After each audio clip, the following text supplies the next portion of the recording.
ம் அப்புறமா அவர் சொல்றாரு, நீயும் நானும் வந்து பல பல பிறவியை கடந்துள்ளோம். ஆனா அவ எல்லாம் வந்து எல்லாத்தையும் நினைத்துக் கொள்ள முடியும். உன்னால வந்து நினைக்க முடியாது. ஏன்னா உனக்கு வந்து பௌதீக உடம்பு. ஆனா எனக்கு வந்து நான் ஒரு பரமாத்மா. அதனால வந்து எனக்கு வந்து என்னால எல்லாரும் நினைச்சுக்க முடியும். உன்னால நினைச்சுக்கிறேன். உன்னால அது நினைவு கூற முடியாது அப்படின்னு சொல்றாரு அவரு. ம் கரெக்டா மாதாஜி? கரெக்டா தான் சொல்றீங்க, சொல்லுங்க. கரெக்டா தான் சொல்லிட்டு இருக்கீங்க. நான் வந்து பிறப்பற்றவனா இருந்தாலும் எனது திவ்யமான உடல் வந்து அடிபற்றதாக இருக்கிறது. இருந்தாலும் ம் உயிர்வாழிகள் எல்லாருக்கும் நானே இறைவனாக இருந்தாலும் எனது சுயமான திவ்ய உருவில் ஒவ்வொரு யுகத்திலும் தோன்றுகிறேன் அப்படின்னு சொல்றாரு அவரு. அவர் வந்து என்னன்னா இதுல என்ன எக்ஸ்பிளேஷன் கொடுத்துருக்காங்கனாக்கா, அவர் ம் எல்லா இதுலயும் எல்லா லோகத்திலயும் அவர் வந்து வராரு, அவதரிக்கிறாரு. அவர் வந்து ம் இந்த பூலோகத்துல மட்டும் இப்ப 16 லோகத்திலையும் அவர் எப்போ எப்போ தேவைப்படுதோ அப்பெல்லாம் அவர் அவதரிக்கிறாரு அப்படின்னு சொல்லிட்டு கீழே ஒரு இது கொடுத்துருக்காங்க. அப்புறம் அது கரெக்ட். சொல்றாரு, எப்போதெல்லாம் எங்கெல்லாம் தர்மம் சீர் குலைஞ்சு அதர்மம் அதிகமாக இருக்கிறோ அப்போ வந்து நான் வந்து நான் தோன்றுகிறேன் அப்படின்னு சொல்லிட்டு ம் பகவான் கிருஷ்ணன் சொல்றாரு. இது மட்டும் முடிச்சுக்கீங்க மாதாஜி. ஆமா, ரொம்ப கரெக்டா சொல்லிட்டீங்க பிரபு. ஹரே கிருஷ்ணா. நல்லா கவனிச்சிருக்கீங்க, நல்ல நல்லா சாப்டர் நோட்டை மாதாஜி இது. குறிப்பெடுத்து வச்சிருக்கீங்க. நல்லா நல்லா ஆமா, இன்னைக்கு அருமையான உட்காந்து படிச்ச மாதாஜி திருப்பியும். அன்னைக்கு இது நேத்திக்கு தவிர இன்னைக்கு ம் உட்காந்து திருப்பியும் படிச்சேன் நான் அதை. படிங்க. ரிப்பீட்டடா படிக்கும்போது நம்ம இல்ல மைண்ட்ல இல்ல நல்லா நான் நிறைய ஏறிடும். விஷயத்த உங்கள்கிட்ட நான் டைம் ஆயிடுன்னு சொல்லிட்டு நான் சொல்லல. அதாவது நம்ம பகவான் கிருஷ்ணனை உணர்ந்தவங்க படிக்கிறதுக்கும் அந்த அசுரர்கள்னா நான் உண்மையை சொல்றேன். வீரமணி, இந்த அண்ணாதுரை, கருணாநிதி மாதிரி ஆளுங்கன்னு சொல்றேன், ஓப்பனா சொல்றேன். இவங்கெல்லாம் வந்து இன்டர்பிரட் பண்றேன்னு சொல்லிட்டு கண்ணா பண்ணான்னு சொல்லிட்டு கண்டதை சொல்றான். கீதை இன்னும் சொல்லிட்டு போட்டு நான் வீரமணியோட புக்கே நான் பார்த்தேன். அதை படிக்க கூட இல்லை, அட்டையில இந்த மாதிரி போட்டிருந்தது. அப்பயே தெரியும் இதை வந்து இவர் ஒரு பர்வர்டட் தாட்ஸ்ல இந்த ஆள் எழுதிருப்பான்னு தெரியும் எனக்கு. நான் அதை பார்க்கல நான்.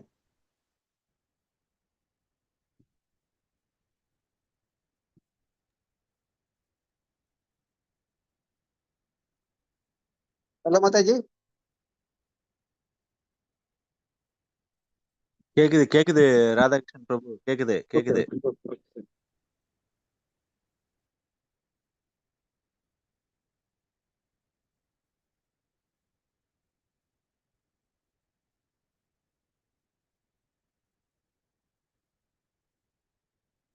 பிரபு பேசினாரு, ஜெகநாதன் பிரபு அன்மியூட் பண்ண முடியலையா, அவரால் பேச முடியலையா.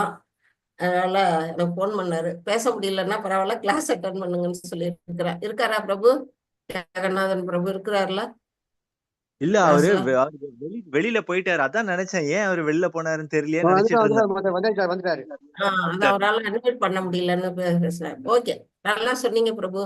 எதுக்கு இப்ப உங்களை நான் சொல்ல சொன்னேன்னா, போன வாரம் கொஞ்சம் பேர் 2-3 பேர் தான் அட்டன் பண்ணீங்க. அட்டன் பண்ணாதவங்களுக்கும் என்ன கருத்து நடந்ததுங்கிறத தெரிஞ்சுக்கிட்டுங்கிறதுக்காக தான் உங்களை சொல்ல சொன்னேன். அழகா சொன்னீங்க.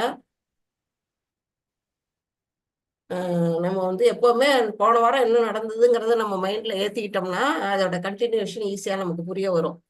ஓகேவா? இல்ல மாதாஜி, நம்ம இப்ப வந்து சொல்றீங்க நம்ம தவிர அந்த ரெண்டு பிரார்த்தனை பண்ணிட்டு ரெண்டு இப்ப மாதாஜி சாப்டர் 1 சொல்ல முடியும் மாதாஜி. 2, 3 ரொம்ப கஷ்டம் மாதாஜி ம் சொல்றது. ஏன்னா அதுக்கு வந்து ஒரு பெரிய ஞானமே வேணும். அதுக்கு இன்னும் எனக்கு நான் நிறைய ம் அதை ப்ரிப்பேர் பண்ணிக்கிறேன். எனக்கு நான் அதை சொல்ற அளவுக்கு. பானுமதி மாதாஜி இல்ல வரும் வரும் பிரபு. கொஞ்சம் கொஞ்சமா தான் வரும். இப்ப நீங்க வந்து இவ்வளவு சீக்கிரமே பிக்கப் பண்ணிட்டு பெரிய விஷயம்தான். நீங்க ஒன்னும் நிறைய கத்துக்கல அப்படின்னு எல்லாம் ஃபீல் பண்ணாதீங்க. இந்த இவ்வளவு குறுகிய காலத்துல நீங்க எவ்வளவு தூரம் கத்துக்கிட்டதே பெரிய விஷயம்தான். ஒன்னும் தப்பு இல்லை. பானுமதி மாதாஜி கொஞ்சம் மியூட் போட்டுங்க மாதாஜி. ஹரே கிருஷ்ணா. ஹரே கிருஷ்ணா மாதாஜி, மியூட் போட்டுங்க. கிளாஸ்ல நடக்கும்போது யூடியூப்ல போயிட்டுதுன்னா அப்புறம் நீங்க திருப்பி கேட்டீங்கன்னா உங்களோட குரல் தான் வந்து அதுல விழுமே தவிர கிளாஸ்ல என்ன நடத்தணுங்கிறது புரியாம போயிடும். அதனால மியூட் போட்டுங்க. பானுமதி மாதாஜி மியூட் போட்டுங்க. மாதாஜி, அவங்க ஆஹ் அவங்க அவங்க மறந்துருவாங்க அவங்க. அதனால நீங்களே மியூட் பண்ணிடுங்க. நீங்களே மாதாஜி மியூட் பண்ணி. நான் இருக்கிற இடத்துல கொஞ்சம் ஒர்க் நடக்குது. அவங்க ஓகே. அப்பப்ப அவங்க சைட்ல பேசுவாங்க. அதை கொஞ்சம் இது பண்ணிக்காதீங்க நீங்க. மறுபடியும் அன்மியூட் பண்றாங்களே, நான் என்ன செய்ய? மாதாஜி, ஹரே கிருஷ்ணா மாதாஜி. ஹரே கிருஷ்ணா மாதாஜி, நீங்க எப்போதும் மியூட்ல இருங்க. நீங்க ஓகே. உங்க வீட்ல இருந்து பேக்ரவுண்ட் சவுண்ட் வந்துகிட்டே இருக்குது. மியூட் போட்டுங்க. ஸ்லோகம் ஓகே வாசிக்கிற மாதாஜி, மியூட் ஆக்கிக்கிறேன் மாதாஜி. மியூட் போட்டுங்க. தேங்க்யூ மாதாஜி. வேற யாரு? வெங்கடேஷன் பிரபு, உங்களை நான் வந்து கோகோஸ்ட் பண்ணட்டுமா? நீங்க கொஞ்சம் எல்லாரும் மியூட் பண்ணுவீங்களா? யாராவது தேவையில்லாம இது பண்ணா? சரிங்க மாதாஜி, சரிங்க. ஓகே. ஏன்னா நம்ம சண்முகம் பிரபு வேற இல்ல. நான் உங்களை கோகோஸ்ட் பண்றேன். யாராச்சும் அன்மியூட் பண்ணாங்கன்னா நீங்க அப்படியே மியூட் போட்டுருங்க. சரிங்க மாதாஜி. ஸ்லோகம் வாசிக்கும் போது மட்டும் எல்லாரும் மியூட் போட்டுக்கிட்டோம். ஓகே, நம்ம கிளாஸுக்கு எல்லாம். ஓம் நமோ பகவதே வாசுதேவாய. ஓம் நமோ பகவதே வாசுதேவாய. ஓம் நமோ பகவதே வாசுதேவாய. ஓம் அஞ்ஞானதிமிராந்தஸ்ய ஞானாஞ்சனशलाकया चक्षुरुन्मीलितं येन तस्मै श्रीगुरवे नमः. श्रीचैतन्यमनोभीष्टं स्थापितं येन भूतले स्वयं रूपा कथा मह्यं ददाति स्वदान्तिकं. हे कृष्णा करुणा सिन्धु दीनबन्धो जगत्पदे गोपेशा गोपिका कान्ता राधा कान्ता नमोस्तुते. तप्त काञ्चन गौराङ्गी राधे वृन्दावनेश्वरी वृषभानुसुते देवी प्रणमामि हरिप्रिये. वाञ्छाकल्पतरुभ्यश्च कृपा सिन्धुभ्य एव च पतितानां पावनेभ्यो वैष्णवेभ्यो नमो नमः. नमो विष्णुपादाय कृष्णप्रेष्ठाय भूतले श्रीमते भक्तिवेदान्त स्वामिन् इति नामिने. नमस्ते सरस्वती देवे गौरवाणी प्रचारिणे निर्विशेष शून्यवादे वशत्यादेशतारिणे. जय श्री कृष्ण चैतन्य प्रभो नित्यानंद श्री अद्वैत गदाधर श्रीवासादि गौर भक्त वृंद. हरे कृष्णा कृष्ण कृष्ण हरे हरे. हरे राम राम राम हरे हरे. हरे कृष्ण कृष्ण कृष्ण हरे हरे. हरे राम राम राम हरे हरे. हरे कृष्णा. நம்ம குரூப்ல வாட்ஸ்அப்ல வந்து ஒரு மெசேஜ் போட்டிருக்கிறேன். ஒரு ஃபார்ம் ஒன்று கொடுத்துருக்குறாங்க நம்ம இஸ்கான் பெங்களூர்ல இருந்து. அந்த ஃபார்மை எல்லாரும் ஓபன் பண்ணி பாருங்க. அது ஒன்றும் பெரிய இது இல்லை. அது ஓபன் பண்ணி பார்த்தீங்கன்னா உங்களுக்கு எது தேவையா தேவையில்லையான்னு புரிய வரும். அதாவது வீட்டில் யாருக்காவது உங்க வீட்டில் கல்யாண வயசுல பெண்ணோ அல்லது ஆணோ, ஆண் பையனோ அல்லது பொண்ணோ யாராவது இருந்தாங்கன்னா அந்த ஃபார்ம்ல நீங்க ஃபில்அப் பண்ணீங்கன்னா உங்களுக்கு தேவையான வரன் வந்து அவங்க வந்து அவங்களுக்கு வேற ஸ்டேட்ல இருக்கலாம். இப்ப நீங்க நம்ம தமிழ்நாட்டுல இருக்கிறோம், தெலுங்கானால இல்ல கர்நாடகால வேற ஸ்டேட்ல இருக்கிறவங்களுக்கும் அவங்களும் இந்த மாதிரி குரூப்ல போடும்போது என்ன ஆகும்னா நமக்கு மேட்ச் ஆச்சுன்னா அதை வந்து அவங்க காட்டுவாங்க, நமக்கு கொடுப்பாங்க. யாருக்காவது தேவைப்படுங்கிறதுனால இப்ப புதுசா ஆரம்பிச்சிருக்காங்க கிட்டத்தட்ட மேட்ரிமோனியல் மாதிரி. அதை நீங்க எல்லாரும் என்ன செய்யுங்க, யாருக்கு தேவையோ, யார் வீட்டுல கல்யாண வயசுல பொண்ணு பையன் இருக்காங்களோ அவங்க வந்து யூஸ் பண்ணிக்கிறதுக்காக இதை கொடுத்துருக்குறாங்க. அது ஓபன் பண்ணி பாருங்க. தெரியலன்னா நெக்ஸ்ட் வாரம் எனக்கு திங்கட்கிழமை அன்னைக்கு டவுட் கேளுங்க. ஈஸியா தான் இருக்கு, அதுல ஒன்றும் பெரிய கஷ்டம்லாம் இல்லை. அதை நீங்க பார்த்தாலே புரிஞ்சுக்கலாம். அது எல்லாருமே கொஞ்சம் கவனிச்சுங்க. ஹரே கிருஷ்ணா. இப்போ வந்து நம்ம வந்து போன வாரம் 7 ஸ்லோகம் வரையில நம்ம பார்த்தோம்.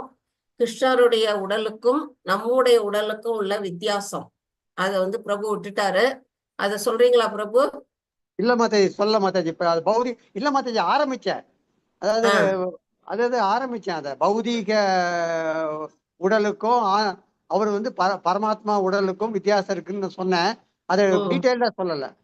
அது சொல்லிடுங்கப்பா. ஒரு 5 பாயிண்ட் இதுல இருக்கு பாருங்க. இதை பார்த்து கூட நீங்க சொல்லலாம்.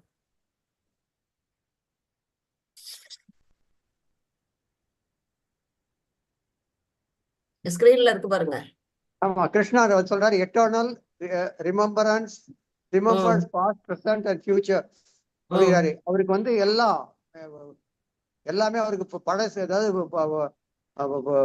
பழசு புதுசு எல்லாமே நேற்று இன்று நாளைங்கிற மாதிரி அவருக்கு எல்லாமே அவருக்கு வந்து தெரியும் அப்படிங்கிறாங்க. அது வந்து கிருஷ்ணா நம்மள மாதிரி கண்டிஷன்டு லிவிங் என்டிட்டி, பௌதீக ஆத்மா, பௌதீக உடம்பு, அதுக்கு வந்து எட்டர்னல் பட் ஃபர்கட்ஸ், நம்ம எல்லாம் மறந்துடுவோம் அப்படின்னு சொல்றாங்க. Remembers all birth because body does not change or deteriorate. அந்த பாடி வந்து அழியாத ஒரு ஒரு ஒரு பாடி, அது மாறவும் மாறாது, அழியவும் அழியாது. எல்லாருடைய பிறப்பையும் அது வந்து ஞாபகம் வச்சுட்டு இருக்கோம் அப்படிங்கிறது. இது வந்து forgets because body changes. And இந்த உடல் போயிட்டு இன்னொரு உடலுக்கு தான் அந்த ஆத்மா டிரான்ஸ்ஃபர் ஆகுது. அதனால வந்து நம்ம வந்து இந்த பௌதீக உடம்புல இருக்கிறவங்க ஆத்மா வந்து மறந்துரும் அப்படின்னு சொல்றாங்க. Appears by own will, forced to appear by karma. இது கொஞ்சம் நீங்க எக்ஸ்பிளைன் பண்ணுங்க மத்தாஜி. நம்மளது வந்து கர்மாவின் அடிப்படையில் தான் நமக்கு உடல் கொடுக்கப்படுகின்றது. அது வந்து அவர் எப்படி இஷ்டப்படுறாரோ அந்த அவதாரத்தை அவர் எடுக்க முடியும் அப்படின்னு சொல்லிட்டு இதுக்கு அர்த்தமாகுது. Body is transcendental and body is material. இது கொஞ்சம் இது மட்டும் எக்ஸ்பிளைன் பண்ணுங்க மாதாஜி. நான் சொல்றேன் பிரபு. ஃபர்ஸ்ட் என்ன சொல்றாங்கன்னா, ரெண்டு பேருக்குமே, பகவானுக்கும் உடல் எப்படிப்பட்டதுன்னா நித்தியமானது, அதே போல ஜீவாத்மாவுக்கும் உடல் எப்படிப்பட்டது, அதாவது நித்தியமானதுதான். உடல்னா உடல் இல்ல, அந்த சோல், நம்மளுடைய ஆத்மா வந்து நித்தியமானது. பரமாத்மாவும் நித்தியமானவர், ஜீவாத்மாவும் நித்தியமானவர் அப்படிங்கறது ஃபர்ஸ்ட் பாயிண்ட். அந்த நித்தியத்துல பகவானுக்கு என்ன ஞாபகம் இருக்கும்னா, 3 முக்காலமும் உணர்ந்தவர். அவர் வந்து கடந்த காலம், நிகழ்காலம், எதிர்காலம் பத்தியும் அவருக்கு தெரியும். இந்த போர்க்காலத்துல, குருஷேத்திர போர்க்காலத்துல என்ன நிகழ போகுதுங்கிறதும் அவருக்கு தெரியும். ஆனா அர்ஜுனனுக்கோ மற்றவங்களுக்கோ தெரியுமா? தெரியாது. அவங்க வந்து ஏன் தெரியாது அப்படின்னா, அவங்களுக்கு வந்து மறதி. என்னது, ஒரு பிறவியில இருக்கிறது மட்டும்தான் அவங்களுக்கு, இப்ப நடந்துட்டு இருக்கிறது மட்டும்தான், நிதர்சனமா இருக்கிறது மட்டும்தான் தெரியுமே தவிர, கடந்த காலத்தை கூட நம்ம வந்து என்ன செய்வோம், மறந்துடுவோம். எதிர்காலம் எப்படி தெரியும்? நிச்சயமா நமக்கு வந்து அது தெரியவே தெரியாது. அந்த அளவுக்கு தான் நம்மளுடைய புத்தி, அதாவது இன்டெலிஜென்ஸ் அந்த அளவுக்கு தான் நமக்கு இருக்குது. அவர் எப்படிப்பட்டவர்? அச்சுதான்னா இன்ஃபாலபிள். அவர் வந்து வீழ்ச்சி அடையாதவர். எதுல இருந்து? அவர் தன் நிலையில இருந்து வீழ்ச்சி அடையாதவர். இத்தனை பிறவி எடுத்தாலும் அவர் வந்து எல்லாமே ஞாபகத்துல வச்சுக்கக்கூடிய அளவுக்கு அளவற்ற சக்தி படைத்தவர் அவரு. அதனால அவர் அப்படிப்பட்டவர். ஆனா நாம அப்படி கிடையாது. 2வதுல என்ன சொல்லியிருக்கிறாங்க, அவர் வந்து எத்தனை பிறவி, அவர் வந்து எத்தனை தடவை அவதாரம் எடுத்தாலும், நிறைய அவதாரம் அவர் எடுத்திருக்கிறாரு. ஒவ்வொரு தடவை அவதாரம் எடுத்தாலும் அவர் என்னது, எந்தவித மாறுதலும் கிடையாது. அவர் வந்து விரும்பிய தோற்றத்தை வேணா எடுப்பாரு. பாத்தீங்கன்னா மச்ச அவதாரம் எடுப்பாரு, கூர்மா அவதாரம் எடுப்பாரு, நரசிம்மரா அவதாரம் எடுப்பாரு. ஆனாலும் அவர் வந்து அந்த நிலைதான் அவருக்கு மாறுமே தவிர, அவர் உள்ளுக்குள்ள இருக்க அந்த பரமாத்மா ஸ்வரூபம் எப்படி இருக்கும் அப்படின்னா, எந்தவித மாற்றங்களுக்கும் உட்படாதது.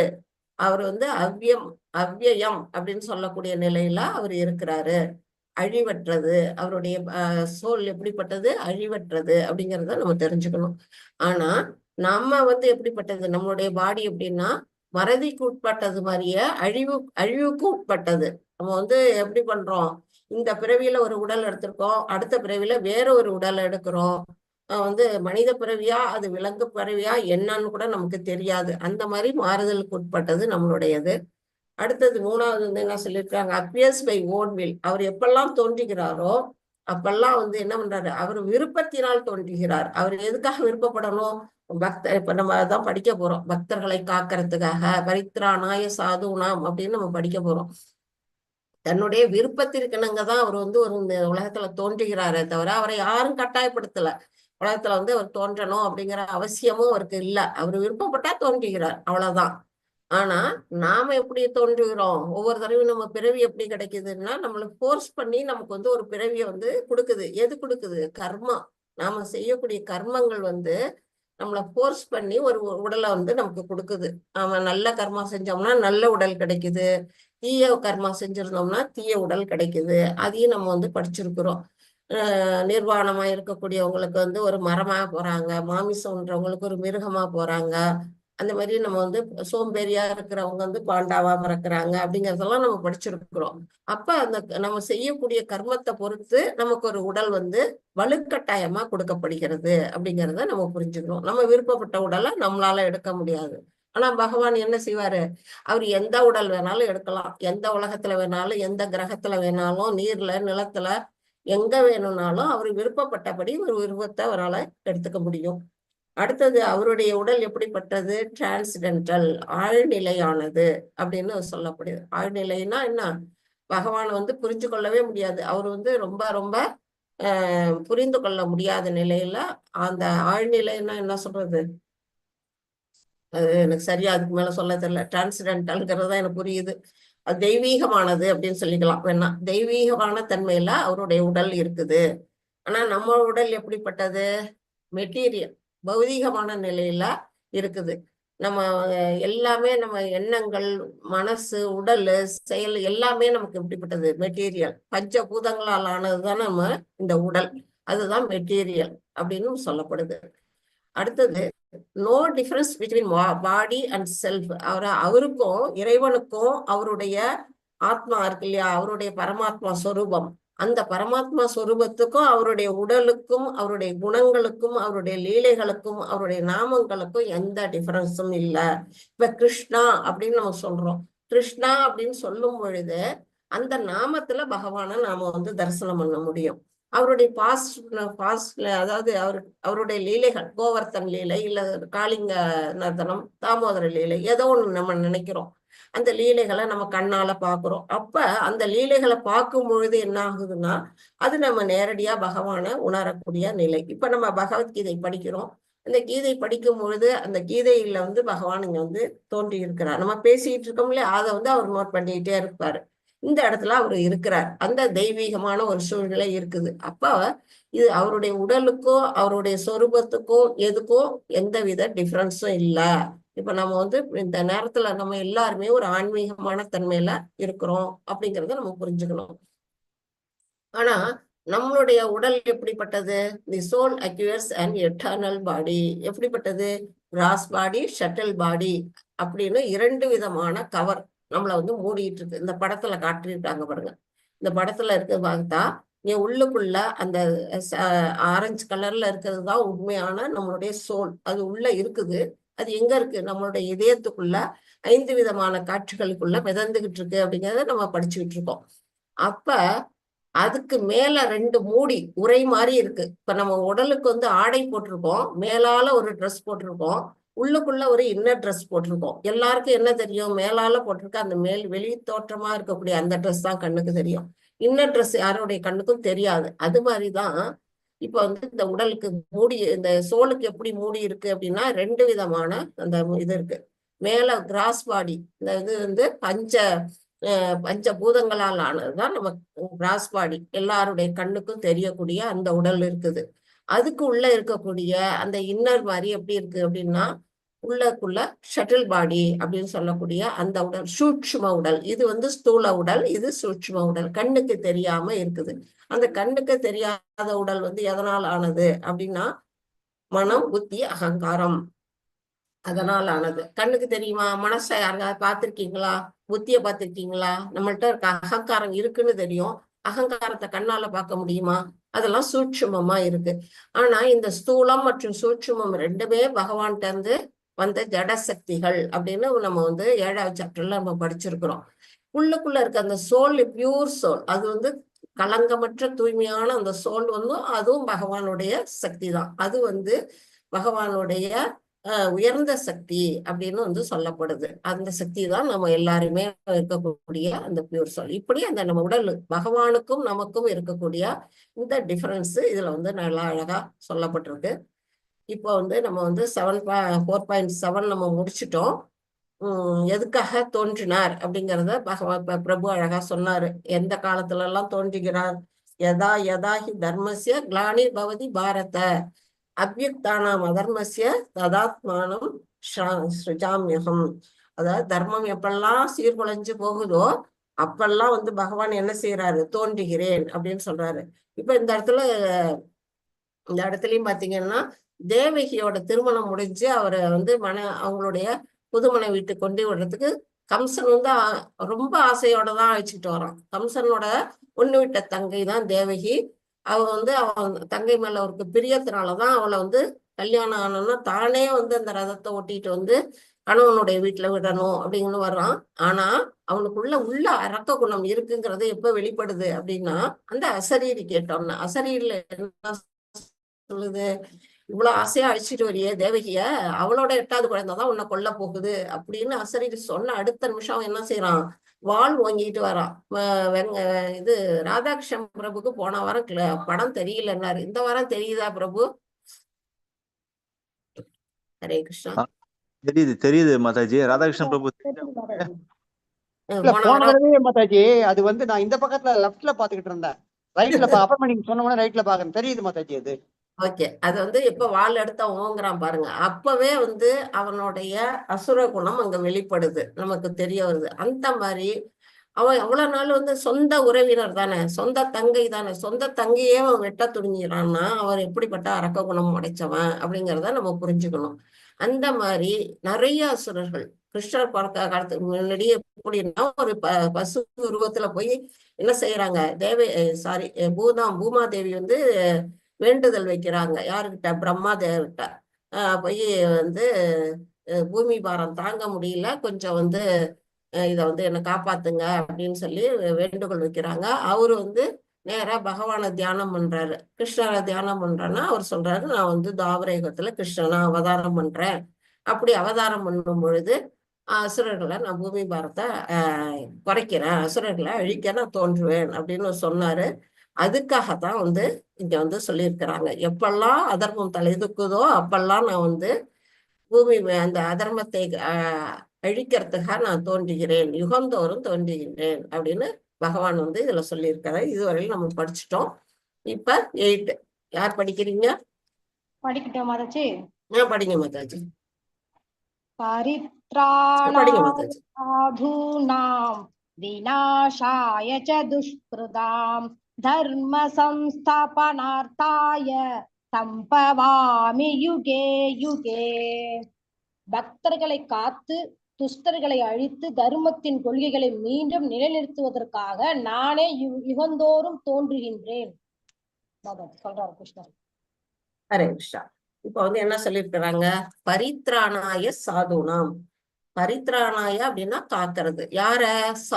சாதுனாம். சாதுக்கள்னா யாரு? நமக்கு தெரிஞ்ச வரையிலும் பக்தர்களை.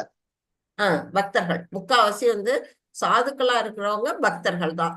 இந்த இடத்துல குறிப்பா மென்ஷன் பண்றது யாரு அப்படின்னா கிருஷ்ண பக்தர்கள். அது வந்து கிருஷ்ணர் இந்த நம்ம வந்து கிருஷ்ணரை பத்தி படிக்கிறதுனால கிருஷ்ண பக்தரை பத்தி நம்ம படிக்கிறோம். அதனால பக்தர்லாம் மத்த தெய்வங்களை வழிபடுறவங்க பக்தர் இல்லையா அப்படின்னு கேள்வி கேட்காதீங்க, எல்லாருமே பக்தர்கள் தான். அப்ப வந்து பக்தர்களை காக்கிறதுக்காக யார் வரா அப்படின்னு பாத்தீங்கன்னா பகவான் கிருஷ்ணர் தான் அங்க வந்து இறங்கி வராரு. அது மட்டுமா வராரு, துஷ்டர்களை அழிக்கிறதுக்கு. 2வது எதுக்கு வராரு? பக்தர்களை காக்கிறதுக்கு ஃபர்ஸ்ட் காரணம். 2வது காரணம் வந்து துஷ்டர்களை அழிக்க. துஷ்டர்கள் யாரு? அசுரர்கள். இந்த மாதிரி அதர்மம் புரிஞ்சுக்கிட்டு நாட்டுல அக்கிரமம் பண்ணிக்கிட்டு இருக்கவங்களை அழிக்கிறதுக்காக பகவான் தோன்றுகிறார். 3வது நிலை என்ன அப்படின்னா தர்மம். தர்ம சம்ஸ்தாபனார்த்தாய, தர்மத்தை வந்து நிலைநிறுத்துறதுக்காக நான் தோன்றுகிறேன் அப்படின்னு வந்து இந்த இடத்துல அவர் சொல்றாரு. இப்போ 3 காரணங்களுக்காக பகவான் வந்து இங்க உலகத்துல தோன்றுகிறார். இந்த 3ல மெயினான காரணம் எது அப்படின்னு யாராவது சொல்ல முடியுமா? பக்தர்களை காப்பாத்துறது மாதாஜி. கரெக்ட் கரெக்ட் கரெக்ட் பிரபு. அவருக்கு வந்து ஏன்னா அவர் வந்து அவதாரம் எடுத்து வரணும்னு அவசியமே இல்லை. அவர் அது இருந்த இடத்துல இருந்தே என்ன செய்ய முடியும்? துஷ்டர்களை அழிக்கணும்னா அவர் அழிக்க முடியும். அவர்கிட்ட எவ்வளவோ பேர் இருக்காங்க. நம்ம வந்து அவருக்கு கீழே நித்திய சூரிகள்லாம் நிறைய பேர் இருக்காங்க. அவங்கள வச்சு அவர் என்ன பண்ண முடியும்? இந்த துஷ்டர்களை அழிக்க அவரால் முடியும், தர்மத்தை ஸ்தாபனம் பண்ணவும் அவரால் முடியும். ஆனா அவர் மெயினா இறங்கி வர்றதுக்கான முக்கிய காரணம் வந்து பக்தர்களை காப்பாற்ற மட்டும் இல்ல, அவர்களை மகிழ்ச்சிப்படுத்தணும், அவங்கள சந்தோஷப்படுத்தணும். யாரெல்லாம் இப்ப வந்து பிருந்தாவனத்துல வந்து கோபிகைகள்லாம் வந்து என்ன செய்யறாங்க, ராம அவதாரத்துல வந்து ராமர் வந்து காட்டுக்கு போவார்ல, அந்த அந்த வனம் பேர் என்ன? காட்டுக்கு போவாரு. அதுக்கு முன்னாடி ஒரு காடு போவார் பிரபு, அந்த டக்குனு ஞாபகம் வர மாட்டேங்குது. பஞ்சவட்டியா மாதாஜி? பஞ்சவடி தங்கியிருந்த இடம். அந்த சுத்தி ஒரு இடம் இருக்கும், அந்த இடம் சுத்தி ஒரு காடு இருக்கும். அந்த காட்டுக்கு பேரை மறந்துட்டேன், டக்குன்னு வரல. நான் அடுத்த கிளாஸ்ல ஞாபகம் சொல்றேன். அந்த காட்டுல இருக்கிற முனிவர்கள்லாம் என்ன செய்யறாங்கன்னா ராமருடைய அழகை பார்த்து மயக்கம் வந்துருது, அவங்களுக்கு மயங்குறாங்க. மயங்கி அவரை கல்யாணம் பண்ணிக்கணும்னு ஆசைப்படுறாங்க. முனிவர்கள் அவங்க ஒரு ஆணுக்கு ஆணு, நம்ம உடல் வந்து ஆண், நம்ம உடலை வச்சு நம்ம கணக்கு பண்ணக்கூடாது. நம்ம உடல்லாம் வந்து ஆண் உடல் பெண் உடல்ங்கிறதெல்லாம் சும்மா, இதெல்லாம் பிரகிருதி தான். பகவான் ஒருத்தர் தான் புருஷர். நமக்கு உடல் தான் வந்து சும்மா கொடுத்துருக்குறாங்களே தவிர உள்ளுக்குள்ள இருக்க அந்த ஆத்மாவுக்கு வந்து ஆண் கிடையாது பெண் கிடையாது. அந்த நிலையில இருக்கிறதுனாலதான் வந்து ராமரை பார்த்தோம்னா அவங்களுக்கு என்ன செய்யுது, ஒரு ஆசை உண்டாக்குது, அவரை வந்து திருமணம் பண்ணிக்கணும் அப்படிங்கிற ஒரு விருப்பத்தை தெரிவிக்கிறாங்க. அந்த மாதிரி அவங்க தெரிவிச்ச உடனே அப்ப அவர் ராமர் என்ன சொல்றாருன்னா, நான் இந்த ஜென்மத்துல இந்த பிறவியில வந்து இந்த அவதாரத்துல நான் ஏக பத்தினிங்கிறதான், நான் ஒரு மனைவியை தான் நான் கல்யாணம் பண்ணிக்குவேன். அவர் வந்து அப்படிதான் அவர் வாழ்ந்து காட்டுறார். அவருடைய வாழ்க்கை நெறிகள் வந்து நம்ம எல்லாருக்குமே தெரியும். அந்த நிலையில இருக்கிறதுனால உங்களுடைய விருப்பத்தை நான் தீர்த்து வைக்கிறேன். எப்ப தீர்த்து வைக்கிறேன், நான் அதுக்காக ஒரு இது எடுக்கிறேன். அடுத்த அவதாரம் நான் கிருஷ்ணாவதாரமா வருவேன். அப்ப நீங்க எல்லாருமே வந்து என்ன செய்யுங்க, விருந்தாவனத்துல கோபியர்களா வந்து பிறப்பீங்க. அப்ப உங்களுடைய ஆசையை நான் தீர்த்து வைக்கிறேன் அப்படின்னு சொல்லுவாராம். அந்த மாதிரி பக்தர்களுடைய விருப்பத்தை தீர்த்து வைக்கிறார். அதுக்குதான் பக்தர்களுக்கு வந்து காக்கிறது மட்டும் இல்ல, அவங்க விருப்பப்படுற மாதிரி அவங்க ஆசையை வந்து நிறைவேற்றுறதுக்காகவும் பகவான் வந்து அவதாரம் பண்றாரு அப்படிங்கன்னு இன்னொரு உதாரணமும் சொல்லலாம். வந்து நரகாசுரன் என்ன பண்ணனா, அவன் வந்து 16,000 100 பெண்களை வந்து ராஜகுமாரிகளை வந்து பிடிச்சு வச்சுக்கிறான். தன்னுடைய அரண்மனையில பிடிச்சு வச்சுக்கிட்டு அராஜகம் பண்ணிட்டு இருக்கிறான். அப்ப அவனை அழிக்கிறதுக்கு வந்து கிருஷ்ணர் தான் வராரு. கிருஷ்ணர் வந்து யார் கூட வராரு, சத்யபாமா கூட வராரு. வந்து அவனை வந்து போர்க்களத்துல வந்து அவனை தோற்கடிச்சு அந்த 16,100 பெண்களையும் ராஜகுமாரிகளையும் அவர் மீட்டெடுக்கிறாரு. மீட்டெடுத்தோன்னா அவங்க எல்லாம் என்ன சொல்றாங்க, எங்களுக்கு வந்து எங்களை யாரும் நம்ம திருமணம் பண்ணிக்க மாட்டாங்க. ஏன்னா நாங்க இன்னொருத்தருடைய அரண்மனை, இன்னொரு அடுத்த வீட்டுல போய் இருந்த பெண்ணை யார்தான் கல்யாணம் பண்ணி, அதுவும் இப்ப இருக்க காலகட்டம் இல்ல, அது அந்த காலத்துல வந்து கற்பு நெறி வந்து நல்லா வந்து பார்த்துக்கிட்டு இருக்க காலம். அதனால வந்து என்ன செய்யறாங்க, என்ன நீங்க தான் வந்து திருமணம் பண்ணிக்கணும் அவங்க வேண்டுகோள் வைக்கிறாங்க. அப்போ பகவான் என்ன செய்யறாரு, அத்தனை பேரையும் திருமணம் பண்ணிக்கிறாரு. அதனாலதான் அவருக்கு 16,108 மனைவிகள் வந்து நம்ம பாகவத்துல பாக்குறோம். 16,100 பேர் வந்து அவனால பிடிச்சு வச்சவங்க, 8 மனைவிகள் இவங்களுடைய அஷ்டபாரியாள்னு சொல்லக்கூடிய நம்ம ருக்மணி சத்யபாமை அந்த மாதிரி வரக்கூடியவங்க, காளிந்தி அப்படின்னு வரக்கூடிய அந்த 8 மனைவிகள் முக்கிய மனைவிகள். இது எல்லாமே வந்து நம்ம வந்து படிச்சிருக்கிறோம். இப்படி அவர் பகவான் எதுக்காக அவதாரம் எடுக்கிறாரு அப்படின்னா, பக்தர்களை திருப்திப்படுத்துறதுக்காக தான் அவர் அவதாரம் எடுக்கிறார் அப்படின்னு வந்து இதுல சொல்லப்பட்டிருக்கு. இந்த மாதிரி வரும்பொழுது அவர் வந்து இந்த அவதாரம் அப்படின்னா என்ன அப்படின்னு பாத்தீங்கன்னா, பகவான் வந்து சுயரூபத்துல கோலோகத்துல இருக்கிறாரு. அவருடைய சுயரூபம் கிருஷ்ண ரூபம் தான், 2 கை ரூபமுடைய அந்த சுயரூபம் கிருஷ்ணருடைய அந்த தோற்றம். ஆனா அவர் வந்து கீழே இறங்கி வரும் எப்பெல்லாம் பூமிக்கு வராரோ அதெல்லாம் அவதாரம் அப்படின்னு வந்து சொல்லப்படுது. அவதாரங்கள்ல பல வகை, அதாவது ஒரு 6 வகையான அவதாரங்கள் வந்து இங்க கொடுத்திருக்கிறாங்க நம்மளுடைய பாகவதத்துல. அதை வந்து ஷார்ட் லிஸ்டா இங்க கொடுத்திருக்கிறாங்க. என்னென்ன அவதாரம் அப்படின்னு பாத்தீங்கன்னா, புருஷ அவதாரம். புருஷ அவதாரம்ங்கிறது எது அப்படின்னா, நம்ம பார்த்தோம் இல்லையா, முதல்ல வர்ற கார்ணோக தயுஷ்ணு, அவர்கிட்ட இருந்து வர கர்ப்போக தயுஷ்ணு, அவர்கிட்ட இருந்து வரக்கூடிய ஷீரோக தயுஷ்ணு, அவங்க 3 பேரும் குணாவதாரம் அப்படின்னு சொல்லப்படுது. புருஷ அவதாரம் அப்படின்னு சொல்லப்படுது. அந்த 3 அவதாரங்களும் புருஷ அவதாரங்கள். அடுத்தது குணாவதாரம் எப்படின்னா, ஒவ்வொரு குணம், அப்ப நம்ம 3 வகையான குணங்களை பத்தி நம்ம படிச்சுட்டு இருக்கோம். சத்துவம், ரஜோ, தமோ அப்படின்னு 3 குணங்கள். அந்த 3 குணங்களுக்கும் 3 அவதாரங்களா அவரே திருப்பி வராரு. எப்படி வராரு அப்படின்னு பாத்தீங்கன்னா, பிரம்மா, சிவன், விஷ்ணு அந்த 3 பேருமே பகவானுடைய அவதாரங்கள் தான் அப்படிங்கிறத நம்ம தெரிஞ்சுக்கணும். ஃபர்ஸ்ட் ஒவ்வொருத்தரும் ஒவ்வொரு குணத்துக்கு அதிபதியா இருக்கிறாங்க. அப்ப பிரம்மா என்ன குணத்துக்கு அதிபதி அப்படின்னு பாத்தீங்கன்னா, ரஜோ குணத்துக்கு அதிபதி. சிவன் வந்து தமோ குணத்துக்கு அதிபதி. நம்ம விஷ்ணு என்ன அதிபதினா சத்துவ குணத்துக்கு அதிபதி. இப்படி அந்த 3 குணத்துக்கும் அதிபதியா அவரே அவதாரம் எடுக்கிறாரு. அது குண அவதாரங்கள் அப்படின்னு சொல்லப்படுது. அடுத்தது லீலா அவதாரங்கள். என்னென்ன லீலைகள் அவர் செய்யறாரோ அந்த லீலைகள்லாம் புரியறதுக்காக அவர் வந்து லீலைகள் புரியறதுக்காக லீலாவதாரம்ங்கிற அவதாரத்தை அவர் எடுக்கிறாரு. அடுத்தது சக்தி ஆவேச அவதாரம். அப்ப வந்து அது என்ன அப்படின்னா, ஒரு குறிப்பிட்ட செயல் செய்யணும். இந்த உலகத்துல வந்து ஒரு வந்து பரசுராமர் எடுத்துக்குவோம்.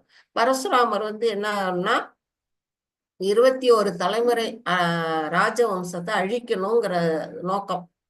அதுதான் அந்த குறிக்கோளுக்காக அவருக்கு வந்து அந்த சக்தி அளிக்கப்பட்டு பரசுராமரா அவதாரம் எடுக்கிறாரு. இப்ப வியாசரை எடுத்துக்கிட்டீங்கன்னா அவருமே வந்து ஒரு சக்தி ஆவேச அவதாரம் தான். அவர் வந்து என்ன பண்றாரு, நமக்கு வேதங்களை தொகுத்து கொடுக்கணும், மகாபாரதம் இதிகாசம் இதெல்லாம் வந்து நமக்கு கிடைக்கணும் அப்படின்னு அந்த சக்தியை கொடுத்து இலக்கிய அவதாரமா வர்றாரு. நாரதர் வந்து பக்தியை பரப்புறதுக்காக வர்றாரு. இப்படி குறிப்பிட்ட சக்தியை கொடுத்து கொடுத்து அங்க சக்தி ஆவேச அவதாரமா அவர் வந்து வராரு. அடுத்தது மன்வந்தர அவதாரம். மன்வந்தர அவதாரம்னா ஒவ்வொரு மனு, இப்ப வந்து 14 மனுஸ் வந்து எப்ப வராங்க, ஒரு பிரம்மாவுடைய ஒரு நாள்ல 14 மனுஸ் வந்து ஆட்சி புரியுறாங்க. அந்த மாதிரி வரும்பொழுது ஒரு மனுவுக்கு தகுதியுள்ள ஒருத்தர் இல்ல அப்படின்னா அந்த மனுவா வந்து யாரு பிறவி எடுக்கிறாரு அப்படின்னு பாத்தீங்கன்னா அப்பவும் பகவானே வந்து ஒரு மன்வந்தர அவதாரமா அவர் வந்து எடுக்கிறாரு. அடுத்தது யுக அவதாரம். யுக அவதாரம்னா இப்ப நம்ம 4 யுகம் இருக்கு. சத்திய யுகம், திரேதா யுகம், துவாபர யுகம், கலியுகம்னு 4 யுகங்கள் இருக்கு. அந்த 4 யுகங்கள்லயும் 4 விதமான வர்ணங்கள்லயே அவர் வர்ணம் எல்லாம் கூட மாறுபடுது அப்படின்னு சொல்றாங்க. பாத்தீங்கன்னா இது சத்தியயுகத்துல வெள்ளை நிறத்துல தோன்றுறாராம். திரேதா யுகத்துல சிவந்த வர்ணம். அடுத்தது வந்து துவாபர யுகத்துல வந்து கரிய நிறம் கிருஷ்ணர். அடுத்தது நம்மளுடைய கலியுகத்துல மஞ்சள் வர்ணம் அப்படின்னு வந்து வர்ணங்களே மாறுபடுது. அவர் அந்தந்த நிறங்கள்ல மாறுபட்டு அவதாரங்கள் எடுக்கிறாரு. இப்படி 6 வகையான அவதாரங்கள் வந்து பகவானுக்கு வந்து இங்க சொல்லப்பட்டிருக்கு. எது எப்படி ஆனாலும் அவருடைய முக்கிய கொள்கை, முக்கிய காரணம் எது அப்படின்னா பகவான் வந்து பக்தர்களை திருப்திப்படுத்துறது தான் அவருடைய முக்கியமான நோக்கம். அதுக்காகத்தான் அவர் வந்து என்ன செய்யறாரு, அவதாரங்களை இங்க தோன்றுகிறாரு அப்படின்னு சொல்லப்படுது. நம்ம கலியுகத்துல வந்து அந்த மஞ்சள் வர்ணம்னு சொன்னோம் இல்லையா, அது யாரு அப்படின்னா நம்ம சைத்தன்ய மகாபிரபு. அவர் தான் வந்து கோல்டன் கலர்ல வந்து ஒரு 500 வருடங்களுக்கு முன்னாடி வந்து மேற்கு வங்காளத்துல தோன்றி இருக்கிறாரு. அவரு வந்து பகவான் கிருஷ்ணனுடைய சுயம் அவதாரம்னு சொல்லப்படுது. அவரு வந்து எதுக்காக தோன்றினாரு அப்படின்னா, நம்ம கலியுக மக்கள்லாம் வந்து ரொம்ப வந்து என்ன செய்யறோம், பாவ காரியங்கள்ல ஈடுபட்டு ரொம்ப வீழ்ச்சி அடைஞ்சுக்கிட்டு இருக்கிறோம். அவங்கள மீட்டெடுக்கணும். அதுக்கு வந்து கலியுக மக்களுக்கு ஈஸியா பகவானை சென்றடையத்துக்கு என்ன வழி அப்படின்னு பார்த்தா அது வந்து நாம சங்கீர்த்தனம் அப்படிங்கிற ஒரே வழிதான். அதை வந்து பரப்புறதுக்காகவே ஒரு அவதாரம் அவர் எடுக்கிறாரு. பாத்தீங்கன்னா புத்தர் ஒரு அவதாரம். அவர் எதுக்கு வந்தாரு, உயிர்களை கொல்லக்கூடாது, அஹிம்சையை பரப்பணுங்கிறதுக்காக புத்தர் வந்தாரு. அந்த மாதிரி ஒவ்வொரு காலகட்டத்துல ஒவ்வொரு அவதாரம் வந்து அந்த நோக்கத்துக்காக வருது. அது மாதிரி சைத்தன்ய மகாபிரபு வந்து எதுக்காக வந்தாரு அப்படின்னா கருணை. அவர் வந்து கருணையின் அடிப்படையில வந்து நாம சங்கீர்த்தனத்தை உலகத்துல பரப்பணும் அப்படின்னுங்கிறதுக்காக அவர் வந்து இங்க தோன்றி இருக்கிறார். இதை பற்றி இவரை பற்றிய விஷயங்கள்லாம் நிறைய பாகவதத்துல உபநிஷத்துல எல்லாம் வந்து நமக்கு சொல்லப்பட்டிருக்கு. நம்ம அதை வந்து மேல மேல நம்ம படிக்கும் பொழுது அவரை பத்தி நல்லாவே நம்ம விளக்கமா புரிஞ்சுக்கலாம். சைத்தன்யரை பத்தி நீங்க சைத்தன்யர் கிளாஸ் யாராலும் முடிஞ்சீங்கன்னா காலையில 6 to 6:30 நடக்குது. எல்லாருமே வந்து அட்டன் பண்ணுங்க. சைத்தன்ய மகாபிரபு பத்தி அழகா சொல்றாங்க, கத்துக்கலாம் நீங்க எல்லாமும். காலையில அந்த வந்து பாகவத லிங்கே தான். அந்த லிங்க்ல வந்தீங்கன்னா 6 to 6:30 அந்த கிளாஸ் நடக்குது. இப்ப 4.9 படிங்க மாதாஜி யாராச்சும். படிக்கிற மாதாஜி. படிங்க. ஜென்ம கர்ம ச மே திவ்யம் ஏவம் யோ வேதி தத்வதஹ த்யக்த்வா தேகம் புனர்ஜன்ம நைதி மாம் ஏதி சோர்ஜுன. எனது தோற்றமும் செயல்களும் திவ்யமானவை என்பதை எவன் ஒருவன் அறிகின்றானோ அவன் இந்த உடலை விட்ட பின் மீண்டும் இப்பௌதிக உலகில் பிறவி எடுப்பதில்லை அர்ஜுனா. அவன் எனது நித்திய உலகை அடைகின்றான். ஹரே மாதாஜி. இப்ப வந்து பகவான் வந்து அழகா சொல்லிட்டாரு. அவருடைய தோற்றம் எப்படிப்பட்டது, திவ்யமானது. அவருடைய செயல்கள் எப்படிப்பட்டது, திவ்யமானது. அவரு தோன்றுறாரு. இப்ப வந்து கிருஷ்ணர் வந்து தோன்றினப்ப அவர் எப்படி தோன்றினார், தேவகிக்கும் வசுதேவருக்கும் ஃபர்ஸ்ட் அவர் தோன்றும் பொழுது எப்படி தோன்றினார் அப்படிங்கறத யாராவது சொல்ல முடியுமா?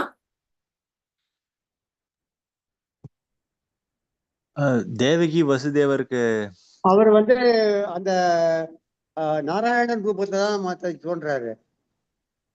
ஓகே, நாராயண நீங்களும் ரூபத்தை சொல்லுங்க. தோன்றாரு. அப்ப வந்து வசுதேவர் சொல்றாரு, நீ இந்த ரூபத்தை தோன்றாத, நீ வந்து வேற ரூபத்துல வா. ஏன்னா 4 கையோட வந்து அவர் தோன்றாரு. Okay, correct. வெங்கடேஸ்வரன் பிரபு, நீங்க என்ன சொல்ல வந்தீங்க, சொல்லுங்க. இல்ல அதேதான் மாதாஜி, அதேதான். ஓகே, அப்ப வந்து அவர் வந்து கருவுல எல்லாம் உதிச்சு வர்றது கிடையாது. தங்க சக்கரத்தோட 4 இதோட சேர்ந்து வந்தார், 4 கையோட சேர்ந்து வந்தாரு. அந்த வரும்போது வசுதேவர் வந்து என்ன சொன்னாரு, இப்படி எல்லாம் வந்தா வந்து அவங்களுக்கு இது பயந்துருவாங்க, நீங்க வந்து சாதாரண குழந்தையா பிறக்க அப்படின்னு சொல்லிடுவாங்க. ஓகே, பயப்பட மாட்டாங்க, கொல்றதுக்கு வந்துருவாங்கன்னுட்டு பயம், இவங்களுக்கு பயம், வசுதேவர் தேவிக்கு பயம். கரெக்ட். இப்ப வந்து பகவான் வந்து எப்படி வராருன்னா, அவர் விருப்பப்பட்டுதான் வராரு. அவர் கருவுல எல்லாம் தோன்றல. அவர் வந்து எப்பன்னா மனசுலதான் உதிக்கிறாரு. வசுதேவருடைய மனசுல வந்து உதிக்கிறாரு. அதுக்கு பிறகு அந்த மனசுல இருந்து தேவகியோட மனசுக்கு மாறுது அந்த எண்ணம். அதுக்கு பிறகுதான் அவர் வந்து குழந்தையா பிறக்கிறாரு. அப்படி குழந்தையா பிறக்கும் பொழுதும் அவர் என்ன செய்யறாரு, நீங்க சொன்ன மாதிரி இப்ப பிரபுலாம் அழகா சொன்னீங்க. எப்படின்னா நாராயண ரூபத்துல சங்கு சக்கரம் கதை தாமரை இதெல்லாம் ஏந்திக்கிட்டு கிரீடம் வச்சுக்கிட்டு பட்டு பீதாம்பரம் தாங்கிட்டு சர்வ அலங்கார பூஷிதனா வந்து அங்க வந்து தோன்றாரு. ஒரு குழந்தை பிறக்கும் போது அப்படி யாருக்காவது பிறக்குமா? அந்த மாதிரி அலங்காரத்தோட எல்லாம் ஆடை அலங்காரத்தோட யாருக்கு குழந்தை பிறக்கும்? ஆனா தேவகிக்கும் வசுதேவருக்கும் அந்த மாதிரி அவருக்கு வந்து தோன்றாரு. தோன்றனா அவங்களோட வேண்டுகோள் படி அவரு என்ன செய்யறாரு, சின்ன குழந்தையா உருவாரிக்கிறாரு. கிருஷ்ண ரூபத்துக்கு மறுபடியும் 2 கை ரூபத்துக்கு அவர் மாறுறாரு. இப்ப அவருடைய பிறப்பு எப்படி, தோற்றம் எப்படிப்பட்டது, திவ்யமானது. அந்த மாதிரி யாராலையும் செய்ய முடியுமான்னா நிச்சயமா முடியாது. நம்மளாலெல்லாம் மானிட குழந்தைகள்லாம் எப்படி வரும், ஒண்ணுமே இல்லாம குழந்தையாதான் பிறக்கும் 2 கை ரூபத்தோட. அதுலயும் சில குழந்தைங்களுக்கு வேற வேற குறைபாடுகள் இருக்கும், இல்ல கூடுதலா இருக்கும், அது மாதிரி இருக்கும். ஆனா அந்த இறைவனோட தோற்றம் மாதிரி நம்மளுடைய தோற்றம் யாருக்கும் இருக்காது. அப்ப அவருடைய தோற்றம் எப்படிப்பட்டது, திவ்யமானது அப்படிங்கறத நம்ம உணர்ந்துக்கலாம். அதே போல அவருடைய செயல்கள் எப்படிப்பட்டது, அதுவும் திவ்யமானது. அவர் வந்து குழந்தையிலேயே 3 மாசம் பிறந்து 3 மாசமா எவ்வளவு நாள், 30 நாள் இல்லையா, பூதனையை கொண்டாரு. பால் குடிக்கிற அந்த பருவத்திலேயே பூதனாவை வந்து என்ன செஞ்சாரு, பால் குடிக்கிறது போல அவருடைய உயிரையே உறிஞ்சி எடுக்கிறாரு. சகடாசுரனை தன்னுடைய கால் கட்ட விரலால அப்படி தட்டி விட்டு சாகடிக்கிறாரு. திருநாசுரன் எத்தனை பேரை வந்து, எத்தனை அசுரர்களை அவர் வந்து கொல்றாரு. சூறாவளியா வர்ற அசுரன், அப்புறம் வந்து சகடாசுரன், அப்புறம் வந்து யாரு இன்னும் கூட வரல மாதாஜி. காளிங்கன் காளிங்கன் வந்து வளர்ந்த பிற்பாடு பிறப்பு, குழந்தையா இருக்கும் போதே நிறைய பேரை கொல்றாரு. காளிங்கன் வந்து கிட்டத்தட்ட வந்து 5 வயசு இருக்குமா? இருக்கும் ஆமா, ஒரு குறிப்பிட்ட வயசு. ஏன்னா அவர் வந்து நடந்து போய் அதுக்கு பிற்பாடு தானே அவர் போறாரு. 5, 6 வயசுல இருக்கும். அந்த மாதிரி வயசுல அவர் செய்யறாரு. அந்த மாதிரி குழந்தையா இருக்கும் போதே அசுரர்களை வந்து அவர் செய்யறாரு. இன்னும் சொல்ல போனா இந்த படத்துல காட்டியிருக்காங்க பாருங்க, இவர் வந்து தவழற கிருஷ்ணன். தவழற பருவம் எத்தனாவது மாச கணக்குலதான் இருக்கும் இல்லையா. தவழும் பருவம் வந்து 1 வயசு கூட ஆகாது. அந்த குழந்தைதான் வந்து தவழ்ந்து போகும். அந்த வயசுலயே அது என்ன செய்யறாரு, உரல்ல கட்டி இருக்காங்க அவங்க அம்மா. அத வந்து என்ன பண்றாரு, அந்த 2 மருத மரங்கள் அங்க இருக்க ஒரு வாசல்ல நிக்கிற அந்த அசோக மரங்களை வந்து உரல்ல விட்டு இழுத்து 2 மரங்களை வந்து பழக்கிறாரு. அதை வந்து முறிச்சு தள்ளணும்னா அதுல இருந்து யார் வரா, குபேரனுடைய 2 பசங்க வர்றாங்க. அவங்க 2 பேரும் நாரதட்ட சாபம் வாங்கி இங்க மரமா நிக்கிறாங்க 1000 வருஷ காலம். மணிக்கிரீவன் நலக்கூவரன் 2 பேரு. அந்த 2 பேருக்கும் விமோச்சனம் கொடுக்குறாரு. இப்படி அவருடைய செயல்கள் எப்படி இருக்குது அப்படின்னு பாத்தீங்கன்னா திவ்யமானது. இப்ப நம்ம இந்த பாட்டுல அழகா சொல்லியிருக்காங்க, ஜென்ம கர்மச்ச மே திவ்யம் ஏவம் வேத்தி தத்வதக. அப்படின்னா என்ன, அவருடைய ஜென்மம், அவருடைய பிறப்பு தோற்றமும் செயல்களும் திவ்யமானவை அப்படிங்கிறத நம்ம புரிஞ்சுக்கணும். யார் ஒருத்தவங்க இதெல்லாம் புரிஞ்சுக்கிறாங்களோ அப்படிப்பட்ட இந்த இறைவனை பற்றிய விஷயங்கள் திவ்யமானவை அப்படிங்கிறத அதை கேட்டு அதை பத்தி நினைச்சு அதை பத்தி படிச்சு இதெல்லாம் நம்ம புரிஞ்சுக்கிட்டோம்னா நமக்கு அதனால என்ன பலன் அப்படின்னு பார்த்தா, அததான் வந்து என்ன சொல்லியிருக்காங்க, தியக்த்வா தேகம் புனர்ஜன்ம நைதிமாம் ஏதி சோர்ஜன. அவங்களுக்கு வந்து என்ன செய்யுது, இந்த உடலை விட்ட பிற்பாடு மீண்டும் இந்த பௌதிக உலகில் பிறவி எடுப்பதில்லை. அவன் வந்து எங்க போறான், என்னுடைய நித்தியமான உலகத்துக்கு, இறைவனுடைய அந்த உலகத்துக்கு, கோலோகமோ வைகுண்டமோ அவன் வந்து போயிடுறான். அப்படிங்கறதுதான் இதுல வந்து அவங்க வந்து சொல்லி இருக்கிறாங்க.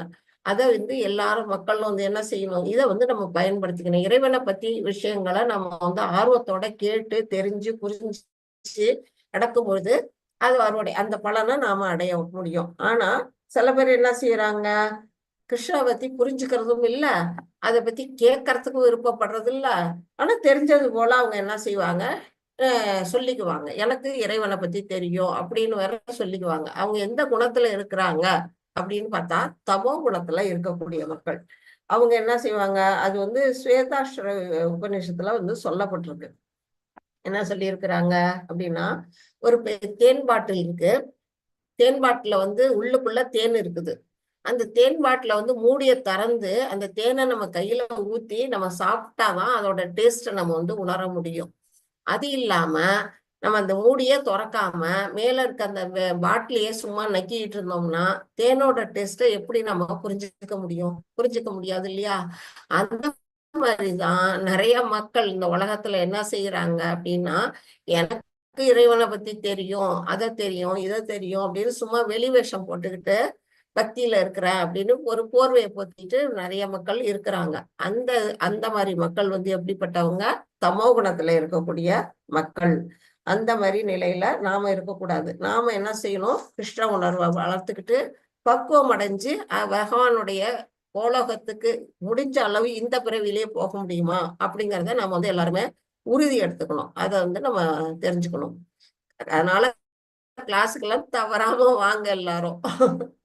ஹரே கிருஷ்ணா. 4.10 படிக்கிறீங்களா யாராச்சும்? படிக்கிறேன். படிக்கிறாங்களா யாராவது? நானே படிக்கணும். யாராவது படிக்கலாம் மகிழ்ச்சி? சரி படிக்கிறேன். படிக்கிறேன் மகிழ்ச்சி. வீதராக பய க்ரோதா மன்மயா மாம் உபாஸ்ரிதஹ பகவோ க்ஷ்ணான தபசா ஊதா மத்பாவம் ஆ ததாக. பற்றுதல், பயம், கோபம் இவற்றிலிருந்து விடுபட்டு முழுவதும் எண்ணில் லயித்து என்னை சரணடைந்த பற்பல நபர்கள் என்னை பற்றிய அறிவால் இதற்கு முன் தூய்மை அடைந்து உள்ளனர். இவ்வாறாக அவர்கள் எல்லோரும் என் மீது திவ்யமான அன்பு உடையவர்களாகின்றனர். அன்பு உடையவர்களாகினர்.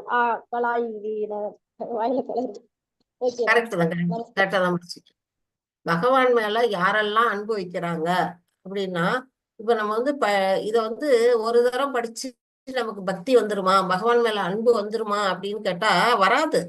அவ்வளவு ஈஸியா வராது. ஏன்னா நம்ம கண்ணுக்கு அந்த உருவம் வந்து நம்ம ஒரு விக்கிரக வடிவத்துலதான் நம்ம பாக்குறோம், வீட்டுல ஒரு போட்டோவிலதான் நம்ம பாக்குறோம். அவர்கிட்ட நம்ம அன்பை வளர்த்துக்கணும்னா நம்ம வந்து ரிப்பீட்டடா அவர்கிட்ட வந்து என்ன செய்யணும்னா இத மாதிரி இதெல்லாம் படிக்கணும். இந்த ஞானத்தெல்லாம் நம்ம வந்து படிச்சுக்கிட்டே இருக்கும் பொழுதுதான் அவர் மேல பக்திங்கிறது வந்து பக்தியும் அன்பும் வந்து அதிகப்படும். நம்ம சும்மா சும்மா சாமியை கும்பிடுறது, பூஜை பண்றோம் அப்படிங்கறதெல்லாம் வந்து ஒரு சம்பிரதாயம் மாதிரி ஆயிடுச்சு, சடங்கு மாதிரி நம்ம செய்யறோம். அந்த மாதிரி செய்யக்கூடாது. அந்த மாதிரி செய்யறதுனால நமக்கு அவருக்கும் நமக்கும் இந்த உறவு வந்து வராது. அதுக்கு வந்து என்ன செய்யணும், நம்ம வந்து அவர்கிட்ட வந்து பக்தியை வந்து வளர்த்துக்கணும். அப்படின்னா இந்த மாதிரி ஞானத்தெல்லாம் நம்ம ஃபர்ஸ்ட் வளர்த்துக்கணும்.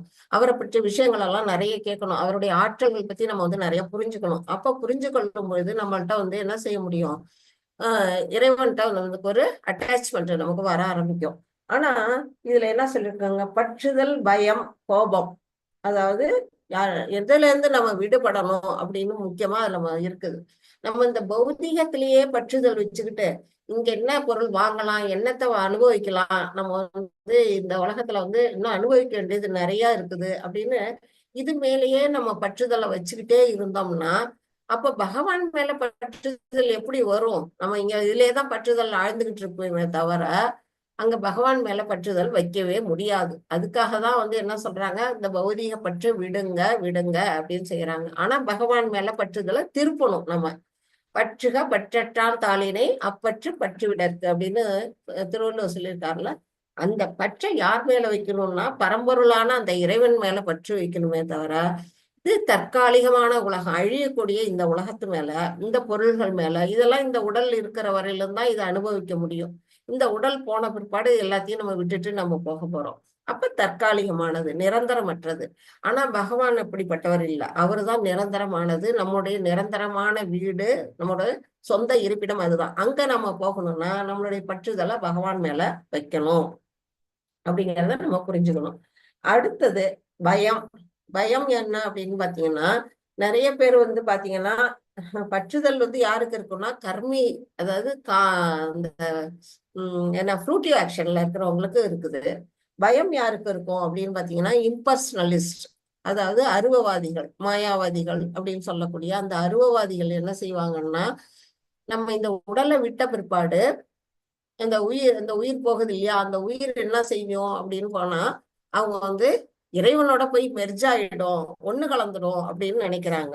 அதுதான் அவங்கள்ட்ட இருக்கக்கூடிய மைனஸ் பாயிண்ட். அந்த உயிர் வந்து ஒரு காலத்திலயும் இறைவனோட மெர்ஜ் ஆகவே ஆகாது. அது தனித்தன்மை உடையது அப்படிங்கிறத நம்ம புரிஞ்சுக்கணும்.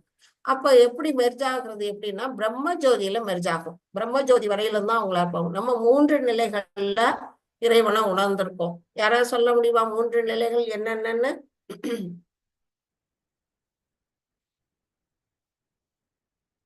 இறைவனை 3 நிலைகள்ல நம்ம உணர்ந்திருக்கோம். படிச்சுக்கிட்டே தான் வரோம் 2nd சாப்டர்ல இருந்து. யார் சொல்றீங்க?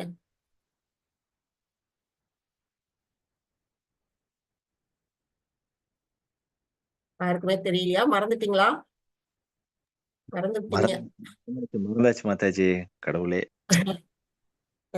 நான் வந்து 2nd சாப்டர்லயே சொல்லி கொடுத்தேன். சூரியனுக்கு ஒப்பா சொல்லி இருக்கிறேன். சூரிய ஒளி, சூரிய கிரகம், சூரிய வட்டம், ஆமா 3 கரெக்ட். 3 நிலைகள்ல ஆடைய தூக்கி போட்டு யாராவது அது அந்த இதுதானே மாதாஜி, ஒருத்தனை அது காப்பாத்துறது. ஆத்மாவுக்கு பிரபு. அது ஆத்மாவுக்கும் உடலுக்கு உள்ள உதாரணம்.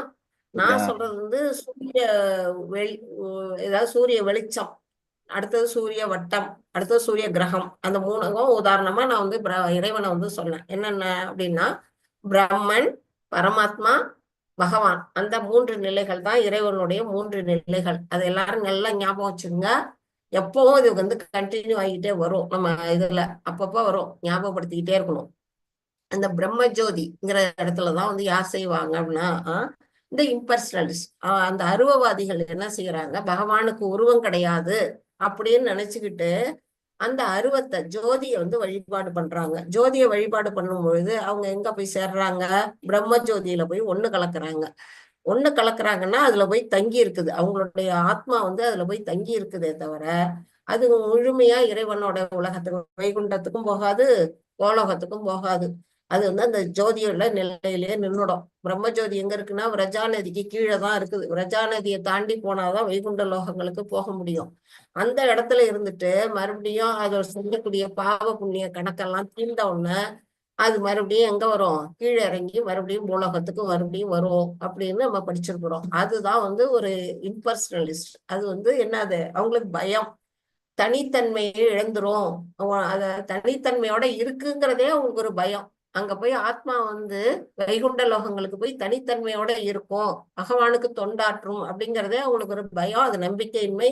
அந்த மாதிரி காரணத்தினால அவங்க என்ன செய்யறாங்க, பயம் அவங்களுக்கு இருக்குது. அடுத்தது 3வது கோபம். கோபம் யாருக்கு? பற்றுதல் பார்த்தோம், பயம் பார்த்தோம், கோபம். கோபம் என்னத்தால வருது, அந்த ரஜோகுணத்தோட அடிப்படையில தான் வந்து ஆசை, அது நிறைவேறாத பட்சத்துல அது வந்து கோபமா மாறுது. அப்படிப்பட்டவங்க வந்து யாரு முக்கியமா யார் கோபத்துல இருப்பாங்க அப்படின்னு பாத்தீங்கன்னா நாத்திகர்கள் தான் அதிகபட்சம் இருப்பாங்க, பகவான் மேல நம்பிக்கை இல்லாதவர்கள். இப்ப வந்து நமக்கு சரித்திரத்துல உதாரணமா யார சொல்லலாம் அப்படின்னு பாத்தீங்கன்னா சிசுபாலனை சொல்லலாம். சிசுபாலன் என்ன செய்யறான், பகவான் மேல பொறாமை பிடிச்சவனா இருக்கிறான், பகவான் மேல நம்பிக்கை இல்லாம இருக்கிறான். அவன் வந்து என்ன செய்யறான், பகவானையே வந்து தூற்றுறான். அந்த மாதிரி நிலையில இருக்கிறான். அது மாதிரி இருக்கக்கூடிய இந்த பற்றுதல், பயம், கோபம், இந்த 3ல இருந்தும் யார் ஒருத்தவங்க விடுபட்டு பகவான் மேல முழுமையா நம்பிக்கை வச்சு அவருடைய பாதங்கள்ல வந்து சரணடைகிறாங்களோ அவங்கதான் வந்து என்ன செய்ய முடியும், தூய்மைன்னா என்ன? நம்ம மனசுல இருக்க அந்த களங்கங்கள்.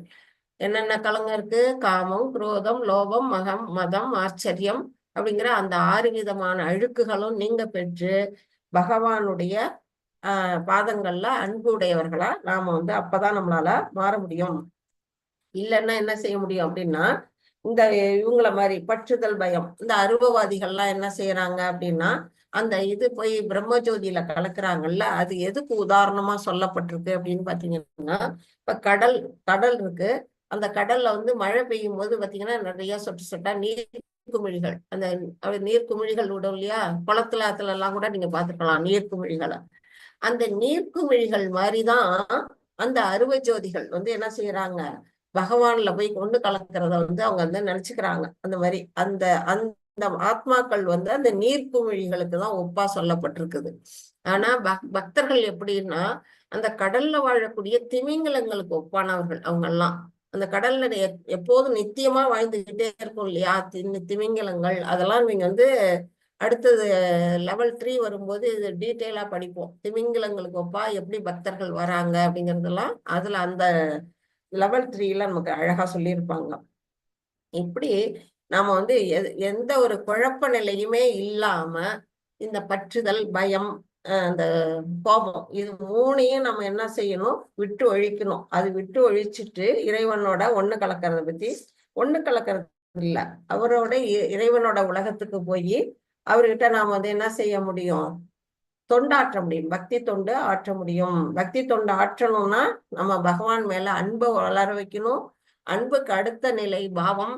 அது 9 விதமான நிலைகள் இருக்குது. பகவானை நம்ம ஃபர்ஸ்ட் நம்பிக்கை ஸ்ரத்தா, அடுத்தது சாது சங்கா. எது? நம்ம இந்த மாதிரி சாது, அதாவது நம்ம இந்த மாதிரி கூட்டம் நம்மள மாதிரி எல்லாரும் பக்தர்கள் சேர்ந்த அந்த இலையில இருக்கணும். ஸ்ரத்தா, சாது சங்கா. அடுத்தது என்ன? யாராவது தெரிஞ்சா சொல்லுங்க. ஸ்ரத்தா, சாது சங்கா. ஹரே கிருஷ்ணா. டிவோட்டிஸ் யாருக்காச்சும் தெரியும்னா சொல்லுங்க. டக்குனு ஞாபகம் வர மாட்டேங்குது. 3வது நிலை பஜனை கிரியா. அடுத்தது அனர்த்த நிவர்த்தி. அனர்த்த நிவர்த்திங்க தான் நம்மளுடைய களங்கங்கள் போக்குறது. அடுத்தது நிஷ்டா. அடுத்தது ருச்சி. அடுத்தது பாவா, பிரேமா அப்படின்னு 9 விதமான நிலை, 9 ஸ்டேஜஸ் ஆஃப் பக்தி. அந்த அந்த நிலைக்கு நாம என்ன பண்ணணும்? நம்மள கொண்டு போகணும். இதெல்லாம் நீங்க ரொம்ப கஷ்டப்படாதீங்க. இதெல்லாம் லெவல் 3லயும் நம்ம படிக்க போறோம். அதனால அது இப்ப புரியலையே அப்படின்னு யோசிக்க வேண்டாம். நம்ம லெவல் 3லயே இது வரும். அந்த நிலைக்கு நம்ம போகணும்னா பகவான் மேல நம்ம எப்படி இருக்கணும்? அன்பை ஃபர்ஸ்ட் நம்ம கொண்டு வரணும் அப்படிங்கிறத நம்ம புரிஞ்சுக்கணும். இது அதான் கொடுத்துருக்காங்க. இதை படிக்கிறீங்களா மாதாஜி? ஸ்கிரீன்ல இருக்கிறதா?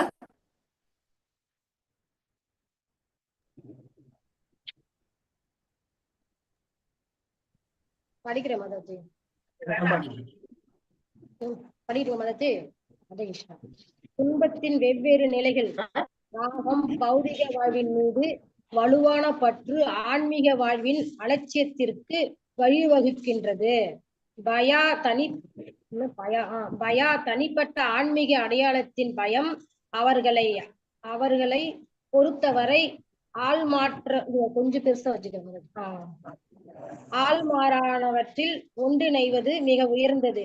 அவர்கள் சடப்பொருளான உடல் கருத்தாக மிகவும் உள்வாங்கப்பட்டால் பொருளிலிருந்து விடுபட்ட பிறகு ஆளுமையை தக்க வைத்துக் கொள்ளும் கருத்து அவர்களை பயமுறுத்துகின்றது. எடுத்துக்காட்டு ஒப்புமை. ஆள் மாற்றப்பட்டவாதிகள் மாறாட்டவாதிகள் உயிரினங்களை கடலில் கலக்கும் குமிழ்களுடன் ஒப்பிடுகின்றன. குரோதா வாழ்க்கையின் விரக்தியின் விளைவாக வெற்றிடத்தின் கருத்து நம்பிக்கையின்மையால் எல்லா விதமான ஆன்மீக ஊகங்களிலும் கோபப்படுங்கள் போதைக்கு கொண்டு செல்கிறது. பிரமைகளை ஆன்மீக தரிசனமாக ஏற்றுக்கொள்ளுங்கள். ஹரே கிருஷ்ணா. என்ன சொல்றாங்க? துன்பத்தின் வெவ்வேறு நிலைகள் அப்படின்னு சொல்லிட்டாங்க. ராக, துவேஷ, குரோதம். ராகம்னா என்ன? பற்றுதல். குரோதா அப்படின்னா கோபம். பயான்னா பயம். அதான் இந்த துன்பத்தின் வெவ்வேறு நிலைகள் என்னென்ன அப்படிங்கன்னா நமக்கு வந்து பற்றுதல், பயம், கோபம். அந்த 3 நிலைகள்ல என்ன இருக்குது? நம்ம வாழ்க்கையில வந்து நம்மளை வந்து கட்டி வைக்குது. நம்ம வந்து இதெல்லாம் வந்து எதுக்கு வருது அப்படின்னா முக்காவாசி வந்து கர்மிகளுக்கு, இம்பர்சனலிஸ்டுக்கு, 3வது நிலை நாத்திகர்கள், இவங்கெல்லாம் வந்து அதுல வந்து ஈடுபட்டு இருக்கிறாங்க அப்படின்னு வந்து இதுல சொல்லப்பட்டிருக்கு. அவங்கள வந்து எதனால பயமுறுத்துது? தனித்தன்மை இல்லாம போயிடும் அப்படின்னு ஒரு பயம். அதுதான் வந்து இங்க எடுத்துக்காட்டா இங்க வந்து என்ன சொல்லியிருக்காங்க? ஆள்மாறாட்டம்னா வந்து இம்பர்சனலிஸ்ட் அதான் சொல்லியிருக்கிறாங்க. அதாவது அருவவாதிகள், பகவானுக்கு உருவம் இல்லை அப்படின்னு நினைக்கக்கூடிய மக்கள். அவங்க வந்து என்ன செய்யறாங்க? உயிரெல்லாம் இறந்த பிற்பாடு இந்த உடலை விட்டு போனோம்னா இந்த உயிர் என்ன செய்யும்? கடல்ல கலக்கிற அந்த குமிழி மாதிரி அதுக்கு ஒப்பிடா அவங்க வந்து சொல்றாங்க. அதுதான் இங்க வந்து படமா காட்டி இருக்கிறாங்க. அந்த நிலையில தான் அவங்க வந்து நினைக்கிறாங்க. குரோதம்ங்கிறது என்ன?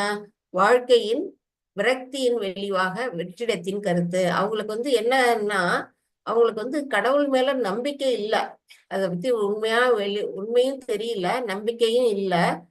அதாவது தனித்தன்மை இழந்துடுறோம் அப்படிங்கும் போது அவங்களுக்கு ஒரு பயம் வருது. அதுக்கு பிறகு என்னங்கிறது தெரியாம ஒரு பயத்தினால அவங்க வெற்றிடமா நினைச்சு விரக்தியின் நிலைக்கு அவங்க போயிடுறாங்க. அதுதான் வந்து இங்க கோபமா மாறி இருக்கு. நம்பிக்கையின்மையால் எல்லாவித ஆன்மீகங்களிலும் கோபப்படுங்கள். அந்த நம்பிக்கை இல்லாத காரணத்தினால பகவான் மேல பக்தி வச்சிருக்கிறவங்களுக்கு பாத்தீங்கன்னா கோபமே வராது. ஏன்னா நம்மளை காப்பாத்துறதுக்கு கடவுள் இருக்காரு அப்படிங்கிறது அவங்க ஒவ்வொருத்தருக்கும் ஒரு தைரியம் இருக்கும்.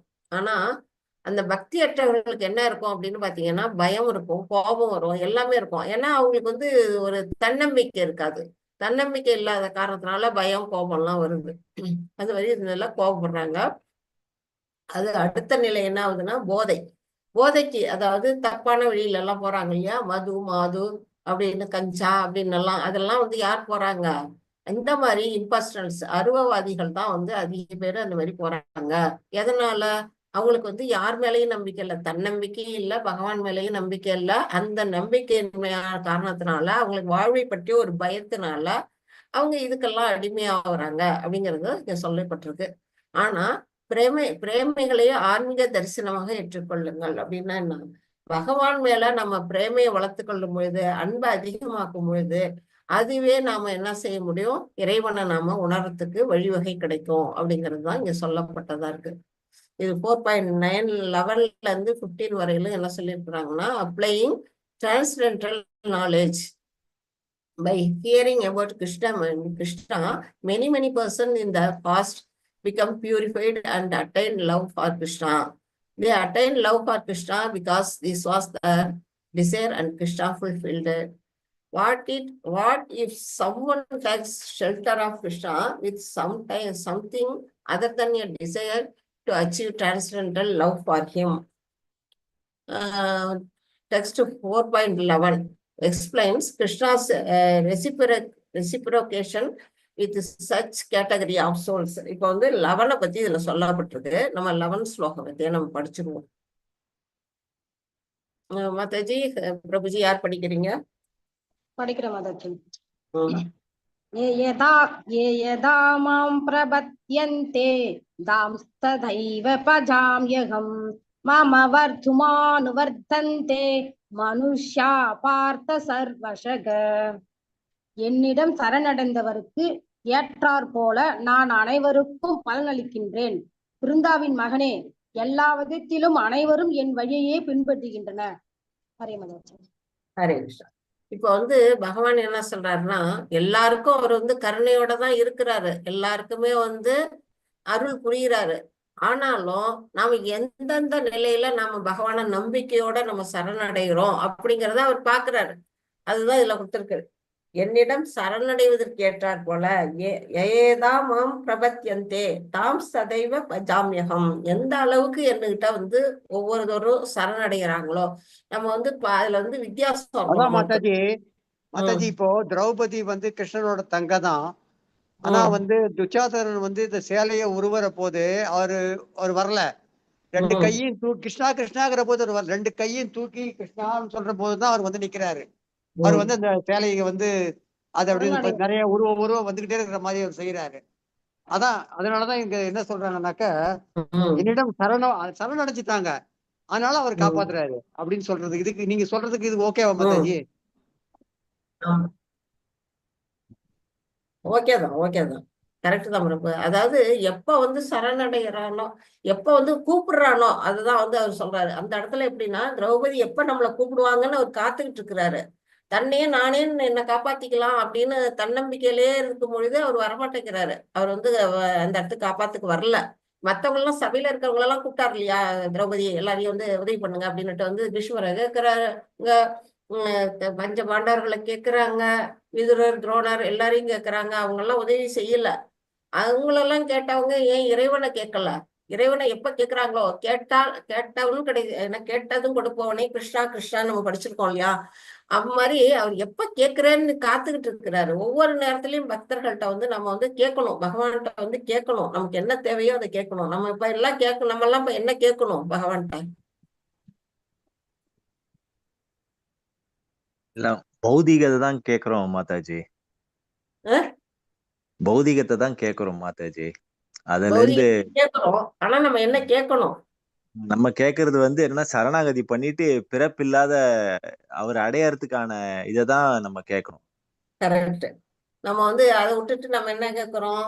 என் குழந்தைங்களுக்கு வந்து நல்ல படிப்பு வரணும், என் பையனுக்கு வந்து நல்ல இடத்துல கல்யாணம் வரணும், நல்ல வரன் அமையணும், நல்ல வீடு கட்டணும், வசதியா வாழணும் அப்படின்னு நம்ம என்ன பண்றோம்? பௌதிகத்தை தான் பகவான்கிட்ட போய் வேண்டுதல் வைக்கிறோம். அதுக்கு வேற பகவான்கிட்ட வந்து என்ன பண்றோம்?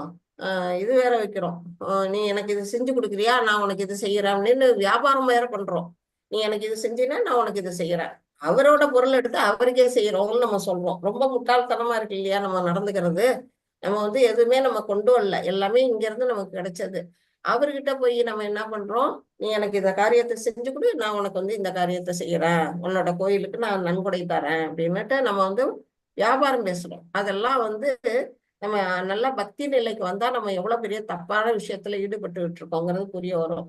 ஆனா அவர்கிட்ட நம்ம என்ன கேட்கணும் அப்படின்னா, பக்தியை தான் கேட்கணும். நம்ம அவர்கிட்ட பக்திய வந்து உன் மேல பக்தியை கொடு இறைவா அப்படின்னு நம்ம வேண்டணும்னா, பக்தியை கொடுத்துட்டாருன்னா நமக்கு எல்லாமே கிடைச்சிரும்.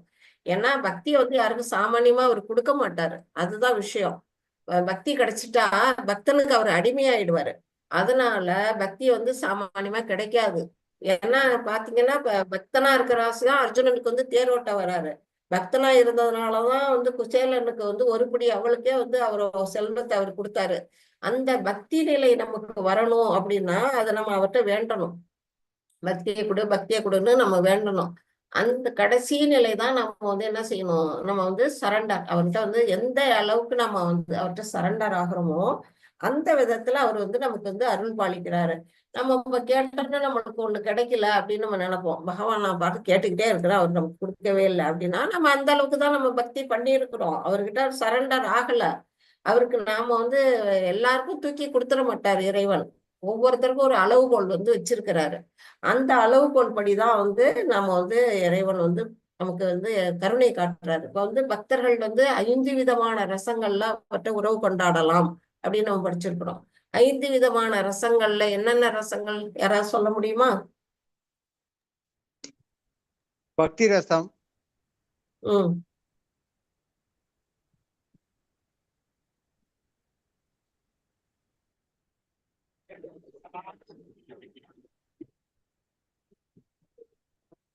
பிரேமரசம், கடவுள் இது கிருஷ்ணர் இடத்து ஸ்நேகமா இருக்கிறதுன்னு சொல்லலாம், அன்பு காட்டுறதுன்னு சொல்லலாம். ஸ்நேகம் சொன்னீங்கல்ல, கரெக்டான பாயிண்ட். அப்புறம் பக்தி பண்ணணும், அவரோட பாதத்துல சரணாகதி செய்யணும். அது வந்து சரணாகதி, ரைட். அது வந்து பக்தி 9 விதமான பக்தி தொண்டுல வருது. அதெல்லாம் சரணாகதிங்கிறது கடைசி பாட்டு. நான் கேட்கறது ரசம், இறைவனோட உறவு கொள்றது எந்தெந்த விதங்கள்ல உறவு கொள்ளலாம், 5 விதமான நிலைகள்ல உறவு கொள்ளலாம்னு சொல்லியிருக்கிறேன். உங்களுக்கு நிறைய தடவை சொல்லியிருக்கிறேன். மறந்துட்டீங்க எல்லாரும்? மறந்துட்டீங்கல்ல? எல்லாம் நீங்க என்ன செய்யணும்? குறிச்சு வச்சுக்கணும், நோட் பண்ணிக்கணும். முக்கியமான விஷயங்களை வந்து என்ன பண்ணணும்? குறிப்பெடுத்து எழுதி வச்சுக்கணும். அப்ப வந்து உங்களுக்கு மறக்காது. இப்ப சொல்றேன், எழுதி வச்சுங்க. ஃபர்ஸ்ட் வந்து சாந்த ரசம், அடுத்தது வந்து சக்கிய ரசம், மூணாவது வந்து தாசிய ரசம், நாலாவது இது வாத்சல்ய ரசம், அஞ்சாவது பிரேம ரசம். அதாவது என்னென்ன அப்படின்னா, சாந்த ரசம்ங்கிறது நமக்கு வந்து பகவானுக்கு வந்து நம்ம நித்தியமா வழிபாடு பண்ணிக்கிட்டு இருக்கோம் இல்லையா, இப்போ நம்ம வீட்லயோ கோயில்லயோ நம்ம கும்பிடுறோம் இல்லையா, அது வந்து சாந்த ரசம் சொல்லக்கூடியது. அந்த அந்த நிலையில தான் நம்ம இறைவனை வணங்கிட்டு இருக்கோம். அடுத்த நிலை வந்து தாசிய ரசம். தாசிய ரசத்துக்கு உதாரணமா நம்ம வந்து ஹனுமாரை சொல்லி இருக்கிறார். அவர் எப்படி வந்து ராமருக்கு வந்து பக்தி தொண்டு ஆற்றுறாரு. அவரை வந்து அதை தவிர இந்த உலகத்துல வந்து அவர் ராமரை தவிர வேற அந்த கடவுளையும் அவர் வணங்க மாட்டாரு. அந்த அளவுக்கு ராமனுக்கு அடிமையா இருந்த ஒரு ஆண்டான் அடிமை, அந்த நிலையில இருந்த அவர் பக்தி செய்யறாரு. அந்த நிலை தான் வந்து தாசிய ரசம். அதை தவிர வேற எந்த வைகுண்டத்துக்கு வா அப்படின்னு கூப்பிட்டாலும் அவர் போக மாட்டாரு. நான் வந்து தொண்டு செய்யறேன் அப்படின்னு செய்வாரு. அடுத்தது மூணாவது நிலை வந்து சாக்கிய ரசம். சாக்கிய ரசத்துக்கு உதாரணம் நம்முடைய அர்ஜுனன். அவர் எப்படி ஒரு நெருங்கிய தோழனா இருந்து பகவான்கிட்ட வந்து ஒண்ணு கூடியே வந்து அவரை வந்து எந்த அளவுக்கு உரிமையோட அவர் ஒரே இலையில சாப்பிட்டு ஒரே இலையில படுக்கையில படுத்து உறவு கொள்றாரு. அந்த நிலை வந்து சாக்கிய ரசம். இது நண்பனா தோழனாக உறவு கொள்றது. மூணாவது நிலை வாத்சல்ய ரசம். வாத்சல்ய ரசம் எப்படின்னா, இவங்க நம்ம யசோதா அந்த ராஜா அவங்க எப்படி இருக்காங்க, வாத்சல்யம், தன்னுடைய குழந்தை மேல அவங்க எவ்வளவு பிரியம் வச்சிருக்கிறாங்க. ஒரு பெற்றோர்களா, குழந்தையும் பெற்றோர்களும் எப்படி ஒரு அன்போட இருப்போமோ அந்த நிலையில பகவான்கிட்ட நம்ம உறவு வைப்போம். அந்த நிலையில வைக்கிறது வந்து வாத்சல்ய ரசம் அப்படின்னு சொல்லப்படுது. அஞ்சாவது நிலைதான் இது வந்து பிரேமரசம். அந்த மாதுரிய ரசம்னு சொல்லக்கூடியது. மாதுரிய ரசம்ங்கிறது வந்து கணவன் மனைவி, அதாவது துவாரகையில வந்து பகவானுக்குடைய அந்த மனைவிக்கும் 108 மனைவிகளும் அந்த இறைவனும் கிருஷ்ணரும் எப்படி ஒரு அன்போட கணவன் மனைவியா இருந்தாங்க. வந்து அடுத்தது வந்து கோபியர்கள் வந்து பகவானை எப்படி காதலர்களா வந்து அன்பு செய்தாங்க. அந்த மாதிரி ஒரு கணவன் மனைவியா, ஒரு காதலன் காதலியா. அப்ப ஆழ்வார்கள்லாம் வந்து நிறைய ஆழ்வார்கள் வந்து பகவானை வந்து பெருமாளை பாடியிருப்பாங்க. நம்மாழ்வார் அப்படி பாடியிருக்காரு, நிறைய பாடியிருக்கிறாரு. தன்னை நாயகி பாகத்திலேயே இறைவனை வந்து நாயகன் பாகத்திலேயே வச்சு நிறைய பாடல்கள் பாடியிருக்கிறாரு. அந்த மாதிரி இறைவனை வந்து நம்ம வந்து நம்முடைய காதலனா கணவனா அந்த நிலையில வந்து நம்ம உறவு கொள்றது. இப்படி 5 விதமான ரசங்கள்ல இறைவன்ட்டா நம்ம வந்து உறவு கொள்ளணும். அந்த 5 ரசங்கள்லயும் மிக மிக உயர்வானது எதுன்னா அந்த மாதுரிய ரசம். அந்த நிலைக்கு நாம உயரணும்னா ஃபர்ஸ்ட் நம்ம சாந்த ரசத்துல இருந்து படிப்படியா நம்ம முன்னேறி போகணும். அந்த மாதிரி போகும் பொழுது நம்ம வந்து இறைவனோட அந்த நிலைக்கு நம்ம உறவா கொள்ளும் பொழுது என்ன ஆக முடியும்னா, நமக்கும் அவருக்கும் உள்ள நெருக்கம் வந்து என்ன ஆகும்னா குறைபடும். அந்த நெருக்கம் குறையும் பொழுதுதான் என்ன ஆகும் அப்படின்னா, இறைவனுக்கும் நமக்கும் ஒரு அந்த க்ளோஸான அந்த நிலைக்கு பொழுது நம்ம இறைவனோட அந்த உலகத்துக்கு நம்ம போக முடியும் அப்படின்னு சொல்றாங்க. அதுக்கு உதாரணமா இங்க காட்டியிருக்கிறாங்க பாருங்க. இது வந்து சாந்தரசம் நினைக்கிறேன். இது அந்த பசு மேய்க்கிறாருல, அப்ப வந்து கோபர்கள்லாம் அவங்க கூடவே இருக்கிறாங்க அந்த நிலை. அடுத்தது வந்து இது வந்து தாசிய நிலை. இது வந்து இருக்கக்கூடியது தாசிய நிலையா, இது குச்சேலரா எனக்கு தெரியல, சக்கியரசம்னு நினைக்கிறேன். இது வந்து யசோதையும் கிருஷ்ணரும் இருக்காங்க. இது வந்து வாத்சல்ய ரசம். இங்க கோபிகளோட அவர் ராசலீலை புரியுறாரு. அது வந்து மாதுரிய ரசம் அப்படின்னு. ஏன் இந்த ரசங்களை பத்தி எல்லாம் நமக்கு சொல்லியிருக்கிறாங்க அப்படின்னு நீங்க யோசிச்சீங்கன்னா, இந்த ரசங்கள் மூலமா தான் நம்மள்ட்ட இப்ப நம்ம வீட்லயே நம்ம குழந்தை இருக்குது, நம்மளோட ஒரு கணவன் மனைவி, ஒரு குடும்பம் இருந்தாலும் ஒரு கணவன் மனைவி குழந்தைகள் அப்படின்னு நம்ம அக்கா தங்க அண்ணன் தம்பி அப்படின்னு இருக்கும்போது அவங்கள்ட்ட எல்லாம் நமக்கு ஒரு பிரியம் வருது இல்லையா. அந்த பிரியம் வர்றதுக்கு நம்ம வந்து ஒரே குடும்பமா இருக்கிறதுனாலதான் பிரியம் இருக்குது. இதே ஒரு 4 வீடு அடுத்த தெருவில் இருக்கவங்களோட நமக்கு அந்த பிரியம் வருமா? வராது. சும்மா பார்ப்போம் பேசுவோம். ஆனா நெருக்கம் வந்து யாருக்கிட்ட இருக்கணும்னா நம்ம குடும்பத்துல இருக்கவங்கள்ட்ட தான் நெருக்கம் வரும். அந்த மாதிரி பகவான்கிட்ட நம்ம நெருங்கி போகணும்னா இந்த 5 விதமான ரசங்கள்லயும் நாம வந்து உறவு கொள்ளணும் அப்படின்னு வந்து சொல்லப்பட்டிருக்கு. அதே சமயத்துல இப்ப இந்த யோகிகள் இருக்காங்களே, அவங்க வந்து என்ன செய்யறாங்க, தியான பயிற்சி பண்றாங்க, மெடிடேஷன் மூலமா இறைவனை வணங்குறாங்க. அப்போ வந்து அவங்க வந்து எந்த அளவுக்கு வணங்குவாங்க அப்படின்னா, அதுக்கான சக்தி அவங்களுக்கு வந்து பகவானை வந்து ஒரு இறைவன் அந்த நிலையில போய் நம்ம அவரோட ஒரு ஒண்ணு கலக்கணும், இறைவன்கிட்ட ஒண்ணு கலந்தணும் அப்படின்னு வந்து சில பேர் அதுல யோசனை பண்ணிட்டு இருப்பாங்க. அவங்க தான் வந்து என்ன பண்ணுவாங்கன்னா பிரம்மஜோதியில போய் அவங்க ஒண்ணு கலக்குறாங்க. இப்படி நாம வந்து எந்தெந்த நிலையில இப்போ பாத்தீங்கன்னா இங்க ஒருத்தர் பாத்தீங்கன்னா பணம் படைத்தவர் மாதிரி இருக்கார், செல்வந்தர் மாதிரி. அவர் வந்து கர்மி, அவர் வந்து பணத்து மேலேயே ஆசை உள்ளவர். ஒரு யோகி மெடிடேஷன்ல இருக்கிறாரு, ஒரு பக்தர் வந்து பூஜை பண்றாரு. இப்படி ஒவ்வொருத்தரும் ஒவ்வொரு நிலையில இறைவனை வந்து ஒவ்வொரு விஷயத்துக்காக வணங்குறாங்க.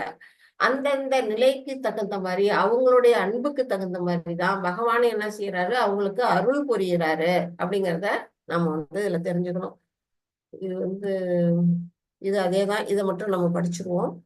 இப்போ வந்து 4.11 தான் கொடுத்துருக்காங்க. Krishna rewards every one according to the surrender. அவங்க எப்படியெல்லாம் அவங்கள்ட்ட சரணடைகிறோமோ அதுக்கு தகுந்ததான் அவர் கொடுத்துருக்காரு. நீங்க அந்த 3 நிலைகளை மறந்துட்டீங்கல்ல, இதுல போட்டிருக்காங்க பாருங்க. பிரம்மன், இந்த பிரம்ம ஜோதி. அடுத்தது வந்து பரமாத்மா, அவர் யாரு, 4 கை ரூபமா நம்முடைய இதயத்துல இருக்கக்கூடிய இறைவன் விஷ்ணு. இதுதான் முழு முதற் கடவுளாகிய பகவான் கிருஷ்ணன். இந்த 3 நிலைகளை நீங்க எல்லாம் நோட் பண்ணி வச்சுங்க, மறந்துடாதீங்க. நெக்ஸ்ட் டைம் கேட்கும்போது நீங்க எல்லாம் சொல்லணும் கண்டிப்பா.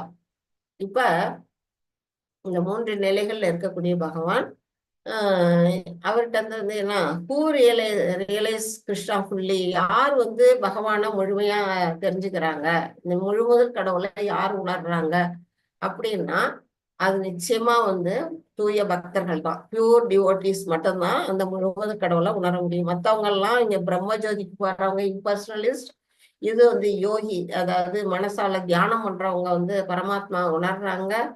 பக்தர்கள் மட்டுமே தான் கிருஷ்ணரை உணர முடியும் அப்படிங்கிறத நம்ம தெரிஞ்சுக்கணும்.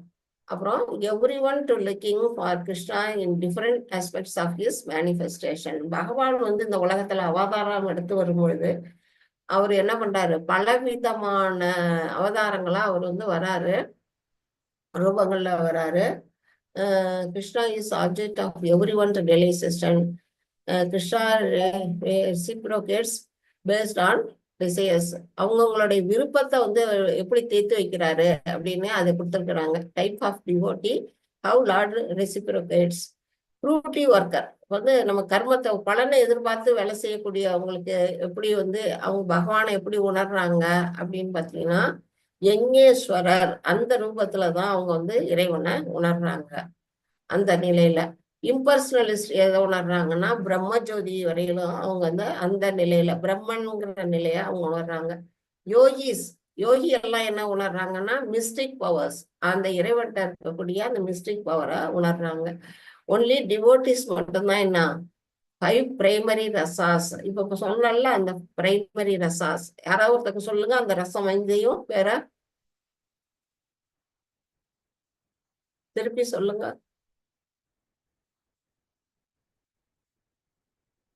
ஹரே கிருஷ்ணா. இப்ப சொன்னனே 5 ரசங்கள். சாந்தரசம், சாந்தரசம், தாசிய ரசம், சாக்கிய ரசம், ரசம், வாசல் ரசம், வாசல், பிரேமரசம், மாதுரிய ரசம். Okay, thank you so much. அதுதான் இந்த 5 விதமான ரசங்கள்ல யாரு வந்து பகவானை வணங்குறாங்கன்னா பியூர் டிவோட்டிஸ் மட்டும்தான் வணங்குறாங்க அப்படின்னு வந்து இங்க சொல்லப்பட்டிருக்கு. Without coming to highest perfection of Krishna conscious all attempts are imperfect. அதுக்கு வந்து ஒரு உதாரணம் வந்து ஸ்ரீமத் பாகவத்ல இருந்து வந்திருக்கு. அகாம சர்வ காமோவா மோட்ச காம உதாரதிகி தீவிரேனா பக்தி யோகேனே எஜேத புருஷ பரம் அப்படின்னு. அதாவது ஒரு உயிர் வாழி என்ன செய்யறாங்க, இந்த தெளிந்த புத்தியுடைய ஒருத்தன் என்ன செய்யறான் அப்படின்னா, ஒருத்தன் வந்து பௌதிக ஆசை இருக்காங்களா அப்படிங்கறத பத்தியோ பௌதிக ஆசைகள் இல்லாதவனா இருக்கானா அதை பத்தியோ தெரியாது. அது எப்படி இருந்தாலும் அவன் முக்தியை விரும்புவனா இருந்தா கூட எல்லா வழிகள்லயும் என்ன செய்யணும், பரமபுருஷ பகவான கிருஷ்ணரை வழிபடணும். அவன் ஒரு நம்ம பிறந்து வந்துட்டோம், நம்ம வந்து பௌதிகத்துல ஆசைப்பட்டவங்களா இருக்கலாம், பௌதிகத்துல ஆசை இல்லாதவங்களா இருக்கலாம், முக்தியை விரும்பக்கூடியவர்களா இருக்கலாம். எந்த வழியில நம்ம வாழ்க்கையை வாழ்ந்தாலும் கூட நம்மளுடைய நோக்கம் என்ன இருக்கணும் அப்படின்னா கிருஷ்ணரை அடையிறத நம்மளுடைய நோக்கமா வச்சுக்கிட்டு பக்தியில ஈடுபடணும் அப்படிங்கிறது தான் இந்த ஸ்லோகம் சொல்லுது. அகாம சர்வ காமோவா அப்படிங்கிறது. Every one depends on Krishna's mercy for success. All kinds of spiritual process are but different degree of success of same path. அதான் வந்து நம்ம வந்து பகவானுடைய கருணை கிடைக்கணும்னா நாம அதுக்கு தகுந்த அளவுக்கு அவர்கிட்ட பக்தி பண்ணணும். இல்லைன்னா நம்ம எந்த அளவுக்கு பண்றோமோ அந்த அளவுக்கு தான் நமக்கு நம்முடைய வாழ்க்கையில வெற்றி கிடைக்கும். அதாவது அவருடைய கருணை கிடைக்கும். அந்த அளவுக்கு தான் அவர் வந்து என்ன பண்ணுவாரு, நம்ம மேல தயை காட்டுவாரு அப்படிங்கிறது தான் இதுல வந்து சொல்லப்பட்டிருக்கு. இப்ப பண்ணி மைனியாயிடுச்சு, நம்ம இதோட நிறுத்திக்குமா, என்ன செய்யலாம்? இந்த ஒன்னே முடிச்சிடும் மாதாஜி. ஓகே மாதாஜி, முடிச்சுக்கலாம் மாதாஜி. சொல்லிவிட்டு பாத்துருவோமா? சரி சொல்லிட்டுங்க. படிங்க.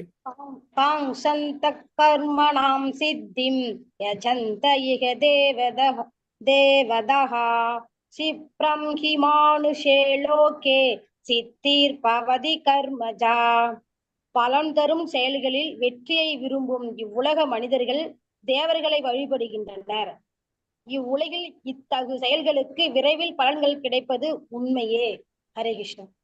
ஹரே கிருஷ்ணா. இப்ப தேவ வழிபாட்டை பத்தி பகவான் இதுல சொல்லி இருக்கிறாங்க. என்ன சொல்லி இருக்கிறாங்க? காங்ஷந்த கர்மணாம் சித்திம். காஷ்கந்த கர்மணாம்னா என்ன? நம்ம பலநோக்கு செயல்கள் எல்லாமே நம்ம வந்து பலனை எதிர்பார்த்துதான் நம்ம செயல்படுறோம். ஒரு காரியம் இப்ப வந்து பகவான்கிட்ட போய் நம்ம வேண்டுதல் வைக்கிறோம். யாராச்சும் இதுல வேண்டுதல் வைக்கல, பகவான்கிட்ட வந்து நான் இந்த இப்ப ஒரு பிள்ளையாருக்கு வந்து 108 தேங்காய் உடைக்கிறேன், அப்படி வந்து என்னோட காரியம் வச்சு சித்தி அடையணும் அப்படின்னு சொல்லி வேண்டாதவங்க யாராவது இருக்கீங்களா அந்த குரூப்ல? நான் வேண்டியதில்லை மாதாஜி. பிள்ளையார்ட்ட இல்ல, வேற எதுக்காச்சும்? ஆமா மாதாஜி, நான் இது நான் இது செய்வேன், நீங்க இதை செய்யுங்கன்னு நான் கேட்டது இல்லை. செய்யறதுக்கெல்லாம் கேட்கல மாதாஜி. வேண்டுதல் வந்து மொட்டை அடிச்சிருந்தா அது வீட்டுல நான் எங்க அம்மா வேண்டியிருப்பாங்க மாதாஜி எனக்கு, பட் நான் அதெல்லாம் செஞ்சது கிடையாது. சரி, நீங்க அப்ப பெஸ்ட் பிரபு. ஆனா எல்லாருமே இப்ப வந்து இந்த பகவத்கீதை படிக்க வந்ததுக்கு பிறகு யாரும் வேண்ட போறது இல்ல. ஆனா அதுக்கு முன்னாடி நம்ம என்ன பண்ணிருப்போம்னா கண்டிப்பா வேண்டியிருப்போம். பகவான்கிட்ட வந்து என்ன பண்ணிருப்போம், நம்ம ஒரு பலனை எதிர்பார்த்து எனக்கு இது செஞ்சு கொடுக்கிறவா அப்படின்னு சொல்லி நம்ம வந்து கண்டிப்பா வேண்டியிருப்போம். நான் வந்து கோயில 108 சுத்துறேன்னு அது வேண்டியிருப்போம். ஏதோ ஒண்ணு அங்க பிரதேசம் பண்றேன்னு மாதாஜி, நான் படிக்கிறேன், நல்ல மார்க் வாங்கணும் அப்படின்னு வேண்டிப்பேனே தவிர அதுக்காக நான் இதை செய்வேன் நான் வேண்டிக்கிட்டு இல்லை மாதாஜி. படிக்கணும், நல்ல மார்க் வாங்கணும்னு கேக்குறது ரைட்டு. ஆனா அதுக்காக இவங்க செய்யறேன்னு சொல்றது தப்பு இல்லையா? இல்ல, நான் கேட்டது இல்லை அது மாதிரி. நீங்க கேட்கலன்னா நீங்க பெஸ்ட் பிரபு. அதுதான் நான் சொல்றேன், நீங்க பெஸ்ட். வேண்டுகாமலே பரிகாரம் பண்ணிப்பேன் மாதாஜி. நான் கடவுளை கேட்காமலே மன திருப்திக்கு செஞ்சுப்பேன் மாதாஜி. திருப்திக்காக செய்யறது உண்டுதான்.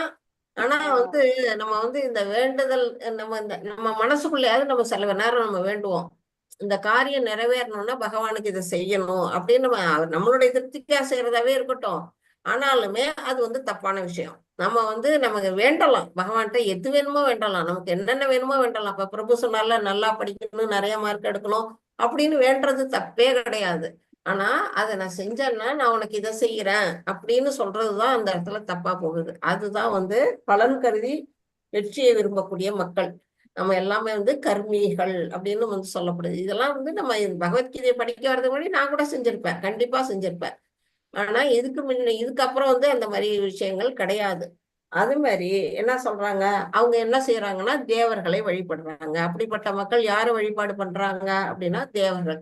இப்ப பிரம்மாவை போய் ஒரு காரியத்துக்காக வணங்குறது, சிவனை போய் ஒரு காரியத்துக்காக வணங்குறது, கல்வி வேணும்னுட்டு சரஸ்வதி கோயிலுக்கு போய் சரஸ்வதி வேண்டது, பணம் வேணும் எனக்கு வந்து செல்வம் கம்மியா இருக்குன்னு லக்ஷ்மியை வணங்குறது, ஒரு காரணத்துக்காகவே ஒரு கடவுளை வணங்குறது, கண்ணு நல்லா இருக்கணும், கண்ணு நல்லா நோய் இல்லாம இருக்கணும் அப்படின்னு சூரியனை வணங்குறது.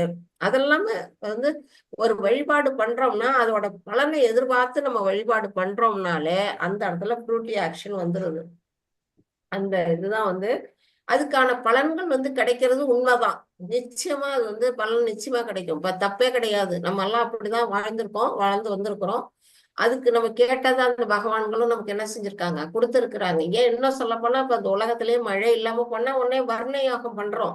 எதுக்காக பண்றோம்? மழை வேணுங்கிறதுக்காக அந்த வர்ணனை திருப்தி பண்ணி நம்ம யாகம் வளர்க்குறோம் இல்லையா? ஹரே கிருஷ்ணா. யாராவது சொன்னீங்களா? மாதாஜி ஒண்ணு சொல்ல ஓகே. அப்ப நம்ம செய்யக்கூடிய செயல்கள் உலகத்துல வந்து இது பரவலா வந்து நாடும் செய்யுது, மக்களும் செய்யறோம். ஒவ்வொருத்தருமே நம்ம வந்து எந்த ஒரு காரியமும் நிறைவேறணும்னு இறைவன்கிட்ட நம்ம வந்து வேண்டுதல் வச்சு செய்யறோம். அப்படி நம்ம வந்து குறிப்பிட்ட தேவர்களை வணங்குறோம். ஆனா நாம என்ன பண்றோம்னா தப்பான வழிபாடு பண்ணிட்டு இருக்கோம். இது எல்லாத்தையுமே நாம வந்து பகவான் கிருஷ்ணர்கிட்ட வேண்டலாம். அவருதான் வந்து மூல முழுவதற் கடவுள். அவர்தான் வந்து என்னது நித்யோ நித்யானாம் அப்படின்னு பகவான் வந்து வேதங்கள்ல வந்து சொல்லப்பட்டிருக்கு. நித்யோ நித்யானாம் அப்படின்னுட்டு அவர் நித்தியமானவர். அவருடைய அங்க துணுக்குகளா தான் இங்க தேவர்கள்லாம் இருக்கிறாங்க. அவருடைய பர்சனல் செக்ரட்டரி மாதிரி தான் மற்ற தேவர்கள். அப்ப நாம வந்து பகவான்கிட்ட வேண்டுனாலே அந்த தேவர்கள் மூலமா நமக்கு வேண்டியது கிடைச்சிடும். நாம என்ன பண்றோம், தேவர்களை தனித்தனியா நம்ம வழிபாடு பண்றோம்ல, அதுதான் வந்து தப்பான வழிபாடு அப்படிங்கறத இங்க நம்ம புரிஞ்சுக்கணும். ஈஸ்வரக பரமகிருஷ்ணக சச்சிதானந்த விக்கிரக அப்படின்னா பகவான் ஒரே ஒருத்தர் தான். அவர் வந்து யாருன்னா பகவான் கிருஷ்ணர் தான் அப்படின்றது இங்க சொல்லப்பட்டிருக்கு. பிரம்மா சிவன் போன்ற கடவுள்களை வந்து நம்ம பகவானோட ஒப்பிடலாமா கிருஷ்ணரோட அப்படின்னு சொன்னீங்கன்னா ஒப்பிடக்கூடாது. அவருக்கு ஒப்பானவர்களும் அவருக்கு மிகையானவர்களும் யாருமே இல்லை அப்படின்னு வந்து வேத சாஸ்திரங்கள்ல சொல்லப்பட்டிருக்கு. அப்படி ஒப்பிட்டோம்னா நாம எந்த நிலைக்கு போறோம்னா பாஷண்டி, அதாவது நாத்திக நிலைக்கு நம்ம போயிடுறோம் அப்படிங்கிறதும் இதுலதான் வந்து எதுலதான் சொல்லியிருக்குது, வேதங்கள்ல தான் சொல்லப்பட்டிருக்கு. இதுல என்ன சொல்லியிருக்கிறாங்க அப்படின்னா சிவ விருஞ்சினுதம், பகவானோட ஒப்பிட்டு நம்ம வந்து பிரம்மாவையோ சிவனையோ ஒப்பிட்டு சொன்னோம்னா நாம வந்து என்னது சிவ விருஞ்சினுதம் அப்படின்னு வந்து இங்க சொல்லப்பட்டிருக்குது. அடுத்தது வந்து என்ன சொல்லியிருக்கிறாங்க, இப்ப சங்கராச்சாரியார் வந்து நமக்கு வந்து என்ன சொல்லியிருக்கிறாரு அப்படின்னா அவர் வந்து மாயாவாத அருவவாத தன்மையை தான் அவர் வந்து நமக்கு சொல்லி கொடுத்தாரு. நமக்கு வந்து முதல்ல இப்ப புத்தர் வந்தாரு, அகிம்சையை பரப்புனாரு. அகிம்சையை பரப்புறதுனால அப்ப வந்து அந்த காலகட்டத்துல வந்து நிறைய வந்து யாகத்துல வந்து உயிர் பலியிட்டாங்க. அந்த இதை ஒழிக்கணுங்கிறதுக்காக புத்தர் வந்து கிருஷ்ணர் தான் புத்தரா வந்து அவதாரம் எடுத்தாரு. அப்ப வந்து அகிம்சையை பரப்பணுங்கிறது தான் முக்கியமான நோக்கம். அகிம்சையை வந்து யாருக்கு சொன்னா கேட்பாங்கன்னா நாத்திகவாதிகள் தான் முக்காசி பேர் கேட்டாங்க. அவங்கெல்லாம் அந்த வழியை பின்பற்றினாங்க. அதனால வேத கருத்துக்களே அவர் வந்து மறுத்தாரு. வேதங்களே இல்லை அப்படின்னு அவர் சொன்னாரு. அந்த மாதிரி சொன்னதுனால நிறைய பேர் அவரோட வழியை வந்து புத்த மதத்துல மாறினாங்க. அந்த புத்த மதம் போனதுனால மாதாஜி ஒரு நிமிஷம். மாதாஜி ஆஹ் நாஸ்திகர் எப்படி மாதாஜி வந்து வந்து கேட்பாங்க? அவங்கதான் கடவுளே இல்லைன்னு சொல்றவங்க தானே நாஸ்திகர்கள். ஆமா பிரபு. அப்ப வந்து அது எப்ப வந்து மிருகபலி நடந்ததுன்னா யாகம் செஞ்சாங்க இல்லையா, ஆமா. யாகம் எல்லாம் போது உயிர் பலி இடுவாங்க யாகத்துல. ம். அது யார் செய்வா? யாகம் யார் வளர்ப்பா? கடவுள் பக்தி இருக்கவங்க தேவர்கள்லாம் யாகம் வளர்ப்பாங்க. தேவர்கள் வளர்க்கறத நம்ம பார்க்க முடியாது. நம்ம மனிதர்கள் வளர்க்கறத நம்ம பார்க்கலாம் இல்லையா. மனிதர்கள் வந்து இந்த பூலோகத்துல மனிதர்கள் தான் செஞ்சாங்க. பூலோகத்துல கடவுள் பக்தி நிறைந்தவர்கள் என்ன செஞ்சாங்க, யாகம் வளர்த்தாங்க, யாகத்துல மிருகபலி கொடுத்தாங்க. அப்ப அது ஒரு காலகட்டத்துல என்னாச்சுன்னா அதுல வந்து அந்த மிருக பலியிடுறத வந்து ஒரு கசாப்பு கடை மாதிரி ஆரம்பிச்சுட்டாங்க. அதிகமா பலியிட்டு அந்த பலியிட்ட மிருகத்தை வந்து சாப்பிடறதுக்குன்னே வந்து நிறைய வந்து என்ன உயிர் பலி கொடுக்க ஆரம்பிச்சுட்டாங்க. அப்போ வந்து மற்ற உயிர்களை அநியாயமா அழிச்சிருக்கிறாங்க புத்தர் தோன்றின காலத்துல. அதனாலதான் அவர் வந்து என்ன செஞ்சாரு, அகிம்சையை பரப்புனாரு. அகிம்சையை பரப்பும் பொழுது இந்த வேத கொள்கைகளை வந்து அவர் நிராகரிச்சாரு. வேதங்கள் வந்து பொய்ன்னு சொன்னாரு. அப்படி சொன்னதுனால அந்த நாஸ்திகர்கள்லாம் இவர் வழிக்கு வந்தாங்க. ஏன்னா வேதங்கள்ல சொல்லப்பட்டபடி தானே அவங்க வந்து மிருக பலி கொடுத்தாங்க யாகத்துக்கு. அப்போ வந்து இவர் அதை சொன்னதுனால இவர் பக்கத்துல இந்த நாத்திகர்கள்லாம் இவர் பக்கம் வந்தாங்க, வேதங்களை மறுக்கிறவங்க எல்லாம் இவர் பக்கம் வந்தாங்க. அப்படிதான் வந்து ஒரு புத்த மதம் வந்து வந்தது. ஆனா அது நிலைச்சு நிக்கல பாருங்க. ஒரு குறிப்பிட்ட காலத்துக்கு அப்புறம் அது ஒரு கொஞ்சம் பகுதி தான் இருக்கிறாங்களே தவிர முழுக்க இல்ல. பக்தர்கள் தான் நிறைஞ்சு இருக்கிறாங்க. ஒரு குறிப்பிட்ட காலத்துல அந்த புத்த மதத்தை நம்ம இறைவன் வந்து கொண்டு வந்தாரு. அதுக்கான காலகட்டமா இருந்தது. அந்த காலத்துல அதிகமான மிருகவதையை தடுக்கிறதுக்காக அந்த அவதாரம் எடுக்கப்பட்டது. ஆனா அதே சமயம் மறுபடியும் மக்கள்கிட்ட வந்து பக்தியை கொண்டு வரணுமே. கடவுளே இல்லைன்னு நாத்திகர்களா எல்லாம் மாறிட்டாங்கன்னா கஷ்டமாச்சு. அப்பதான் வந்து சங்கராச்சாரியார் வந்தாரு. அவர் யாரோட அவதாரம் அப்படின்னு யாராவது சொல்ல முடியுமா? சிவனோட. Correct correct. அவர் வந்து சிவனோட அம்சமா வந்து சங்கராச்சாரியார் வந்தாரு. அவரு என்ன செஞ்சாரு, அவரு வந்து அருவவாதி, அதாவது கடவுள், அதாவது அகம் பிரம்மாஸ்மி அப்படிங்கிற அந்த தத்துவத்தை அவர் கொண்டு வந்தாரு. கடவுளும் மனிதரும் வேற வேற இல்ல, அதாவது நம்ம வந்து நம்ம முயற்சி செஞ்சா நாமளே வந்து இறைவன் ஆயிடலாம் அப்படிங்கிற மாதிரி, ஒரே நிலைக்கு போயிடலாம், இறைவன் நிலைக்கு வரலாம் அப்படிங்கிறத அவர் வந்து ஃபர்ஸ்ட் கொண்டு வந்தாரு.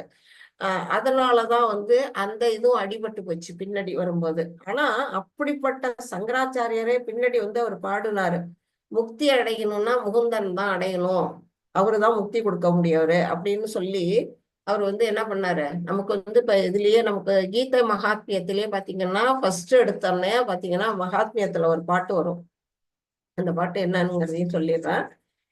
அந்த கீதா மகத்துல 7வது பாட்டு வந்து ஏகம் சாஸ்திரம் தேவஹி புத்திர கீதம் ஏகோ தேவோ தேவஹி புத்திர ஏவா ஏகோ மந்திரஸ்தஸ்ய நாமானி யானி கர்மாப்யேகம் தஸ்ய தேவஸ்ய சேவா அப்படின்னு. அந்த பாட்டோட மீனிங் என்னன்னா, ஒரே ஒரு சாஸ்திரம் தான் உலகத்துக்கு, அது வந்து பகவத்கீதை தான். ஏகோ தேவோ தேவகி புத்திர ஏவா அப்படின்னா ஒரே ஒரு கடவுள் தான், அது யாரு, தேவகி மகனாக பிறந்த அந்த ஸ்ரீ வாசுதேவன், அவருதான் வந்து உலகம் முழுமைக்கும் ஒரே கடவுள் அப்படின்னு சொல்லியிருக்கிறாரு. அடுத்து ஏகோ மந்திரஸ்தஸ்ய நாமானி யானி, ஒரே ஒரு பிரார்த்தனை பகவான் மேல யார் ஒருத்தர் பிரார்த்தனை பண்ணணும் அப்படின்னா ஹரே கிருஷ்ணா மகாமந்திரம் சொன்னா போதும், அந்த ஒரு நாமமே நம்மளை வந்து உய்விக்கும் அப்படின்னு சொல்லப்பட்டிருக்கு. அடுத்து கர்மாபியேகம் தஸ்ய தேவசிய சேவா, ஒரே ஒரு செயல் தான் நம்ம எல்லாருக்கும். என்ன செயல், பரமபுருஷ பகவானுக்கு தொண்டாற்றுதல் அப்படின்னு அதே சங்கராச்சாரியார் வந்து இதுல எழுதியிருக்கிறாரு. அது மட்டும் இல்ல, பஜ கோவிந்தம் அப்படிங்கிறதுலயும் அவர் வந்து எழுதியிருக்காரு, கோவிந்தம் பஜ கோவிந்தம் கோவிந்தம் பஜ மூலமதே அப்படின்னு அவர் வந்து கடைசியா வந்து அதையும் சொல்லி இருக்கிறாரு. ஃபர்ஸ்ட் அவர் சொன்னது என்ன, கடவுளும் நம்மளும் ஒண்ணுங்கிற அந்த நிலையில, அதாவது அத்வைதம், அத்வைதம்னா கடவுளுக்கு நமக்கு வேறுபாடு இல்லைங்கிறத சொன்னாரு. கடைசியில அவரே வந்து ஒத்துக்கிட்டாரு, நம்ம கடவுள் வேற நாம வேற ஜீவாத்மாங்கிறத அவர் ஒத்துக்கிட்டாரு. அதுக்கு பிற்பாடுதான் ராமானுஜ சம்பிரதாயம், மத்வ சம்பிரதாயம், இதெல்லாம் வந்து கடவுளுடைய பார்ட் அண்ட் பார்சல், நம்ம எல்லாம் அவருடைய அங்கத்துணுக்குகள், கடவுள் வேற நம்ம வேற அப்படிங்கறதெல்லாம் வந்து பிற்காலத்துல வந்தது. இப்ப இதுல இருந்து நமக்கு என்ன தெரிய வருது அப்படின்னா, நமக்கு வந்து எந்த ஒரு காரியம் செஞ்சாலும் பகவான்கிட்ட வந்து வேண்டலாம், தப்பே கிடையாது, எது வேணாலும் நம்ம வேண்டலாம், அது நமக்கு உரிமையும் இருக்குது. ஆனா என்ன வேண்டக்கூடாது, ஒரு காரியத்தை நினைச்சு வேண்டக்கூடாது. நம்ம வந்து நமக்கு என்ன தேவையோ அதை பகவானே நமக்கு வந்து கொடுத்துடுவாரு அப்படிங்கிறத நம்ம புரிஞ்சுக்கணும். இப்ப இதுல வந்து ஒரே ஒரு உதாரணம் மட்டும், இதை மட்டும் படிச்சுட்டு நம்ம இதோட க்ளோஸ் பண்ணிக்கலாம். இப்ப டிஃபரன்சஸ், டெமிகாடுக்கும் கிருஷ்ணருக்கும் உள்ள டிஃபரன்சஸ் என்ன அப்படிங்கறத இங்க அழகா கொடுத்துருக்குறாங்க. இதை மட்டும் நம்ம படிச்சுட்டு நம்ம இந்த கிளாஸ் முடிச்சுக்கலாம். பாத்தீங்கன்னா, always worship supreme as obedient servants. யாரு, தேவர்கள். தேவர்கள்லாம் எப்போதும் என்னன்னா இறைவனை தான் வணங்குறாங்க எப்போதுமே. பாத்தீங்கன்னா ஸ்ரீரோகத விஷ்ணு அந்த பார்க்கடல் கரையில போய் பாத்தீங்கன்னா தேவர்கள்லாம் மண்டிட்டு இறைவனை வந்து வேண்டுவாங்க, நம்ம படமே பார்த்திருக்கிறோம். அந்த மாதிரி எப்போதும் பகவானை அவங்க வணங்கிட்டு இருக்கக்கூடிய அவங்களுடைய ஒபீடியன்ஸ் சர்வெண்ட், அவங்க வந்து பகவான் என்ன சொல்றாங்களோ அந்த நிலையில தான் அவங்க இருக்கிறாங்க அப்படின்னு சொல்லப்பட்டிருக்கு. அடுத்தது கிரியேட்டட் பை சுப்ரீம், இவங்களெல்லாம் உருவாக்குனது யாரு அப்படின்னா பகவான் தான் உருவாக்கி இருக்கிறாரு. ஃபர்ஸ்ட் பிரம்மா உருவாக்குனாருங்கிறத நம்ம படிச்சோம். பிரம்மா கிட்ட இருந்து மற்றவர்கள்லாம் வந்தாங்க அப்படின்னா அவருதான் யார் பண்ணது, பகவான் தான். கிரியேட்டட், இவங்கெல்லாம் வந்து இறைவனால உற்பத்தி செய்யப்பட்டவங்க. எக்ஸிஸ்ட் வித்தின் மெட்டீரியல் நேச்சர், அவங்க வந்து எப்போதும் எதுல இருக்கிறாங்க, நம்மள மாதிரிதான் இருக்கிறாங்க. அவங்களும் வந்து எதுல, இந்த பௌதிக விஷயங்கள்ல தான் அவங்க எப்போதும் இருந்துகிட்டு இருக்கிறாங்க. இப்ப வந்து பாத்தீங்கன்னா சொர்க்க லோகத்துல பாத்தீங்கன்னா தேவர்கள் தேவேந்திரன் அவங்க எல்லாம் என்ன செய்யறாங்க, ஆடல் பாடல் கேளிக்கைகள்ல ஈடுபட்டுக்கிட்டு இது சோமபானம் அருந்திக்கிட்டு அங்க இருக்க சுகங்களை அனுபவிச்சுக்கிட்டு வாழறாங்க அப்படிங்கிறத நம்ம படிக்கிறோம். அப்ப அவங்களும் நம்மள மாதிரி மெட்டீரியல் நேச்சர், அந்த பௌதிக தன்மையில தான் அவங்களும் இருக்கிறாங்க. அடுத்தது delegated with various grades of power to manage the affairs of the universe. இந்த உலகத்துல ஒவ்வொருத்தருக்கும் தேவையான செயல்களை வந்து புரியறதுக்காக தான் அவங்கள நியமிச்சிருக்கிறார் பகவான். இப்போ மழை வேணும்னா வருணன், அடுத்தது வந்து ஒளி வேணும், சூரிய ஒளி வேணும்னா சூரியன், சந்திர ஒளிக்கு சந்திரன் அப்படின்னு ஒவ்வொரு தேவர்களை நியமிச்சு, செல்வத்துக்கு லக்ஷ்மி, கல்விக்கு வந்து சரஸ்வதி அப்படின்னு, வீரத்துக்கு ஒரு துர்க்கை அப்படின்னு நமக்கு வந்து ஒவ்வொரு தேவர்களை நமக்கு நியமிச்சு கொடுத்துருக்குறாங்க. அடுத்தது subordinate to the will of supreme. அவங்க எல்லாம் பகவானுக்கு என்னவா இருக்காங்க, அவங்க என்ன விரும்புறாரோ, பகவான் என்ன விரும்புறாரோ அதுக்கு துணை புரியறதுக்காகவே அவங்க வந்திருக்கிறாங்க. Have material bodies, hence subject to birth, old age, disease and death.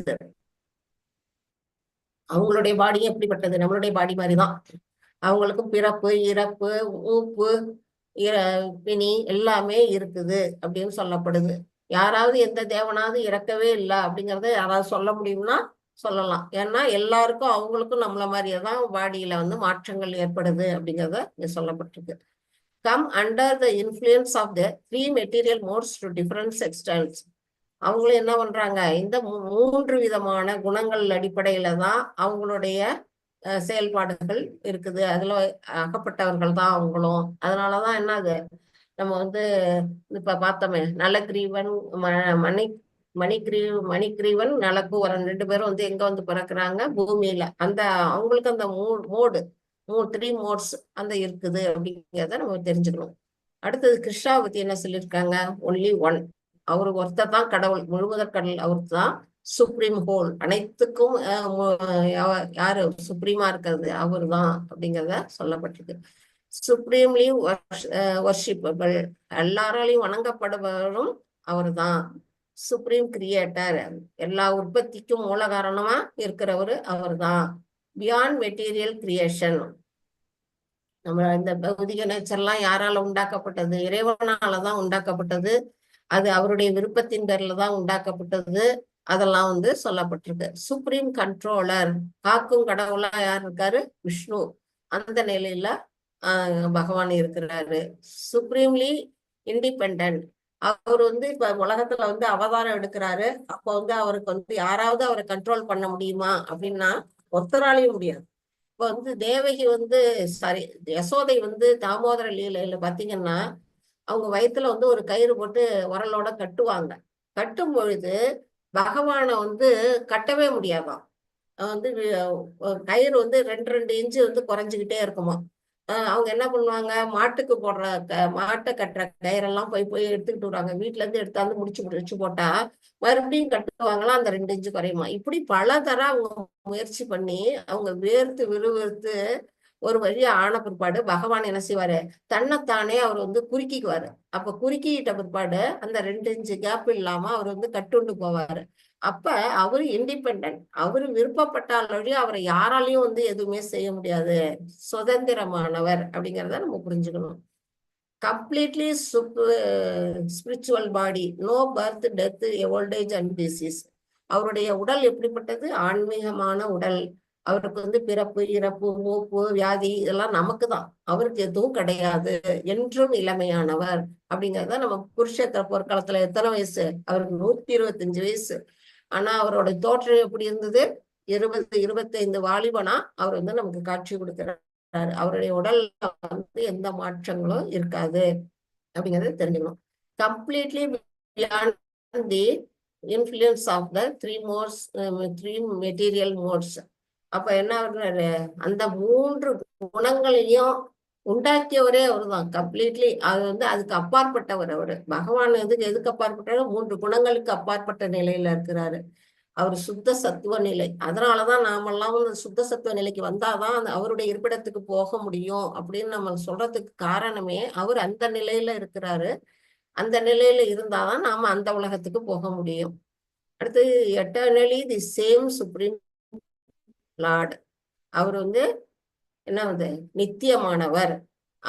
அவரை தவிர வேற யாருமே கிடையாது, முழுமுதற் கடவுள் அப்படிங்கிறவரையும் நம்ம இன்னைக்கு படிச்சுட்டோம். 12ஓட இன்னைக்கு நம்ம முடிச்சுக்குவோம். நெக்ஸ்ட் வீக் வந்து நம்ம அடுத்த வாரத்துல எனக்கு 2 நாள் தான் நேமா எடுக்க முடியும், திங்கட்கிழமையும் புதன்கிழமையும். வெள்ளிக்கிழமை எனக்கு ஊருக்கு போற நாள் வந்துரும்னு நினைக்கிறேன். அடுத்த வாரம் 2 கிளாஸ் நம்ம அட்டன் பண்ணிட்டு அதுக்கு பிறகு ஜூன் 2 இருந்து இது வந்துருக்கு, நமக்கு என்ன வருது அப்படின்னு பாத்தீங்கன்னா லெவல் 1 18 days கிளாஸ் வந்துடும்.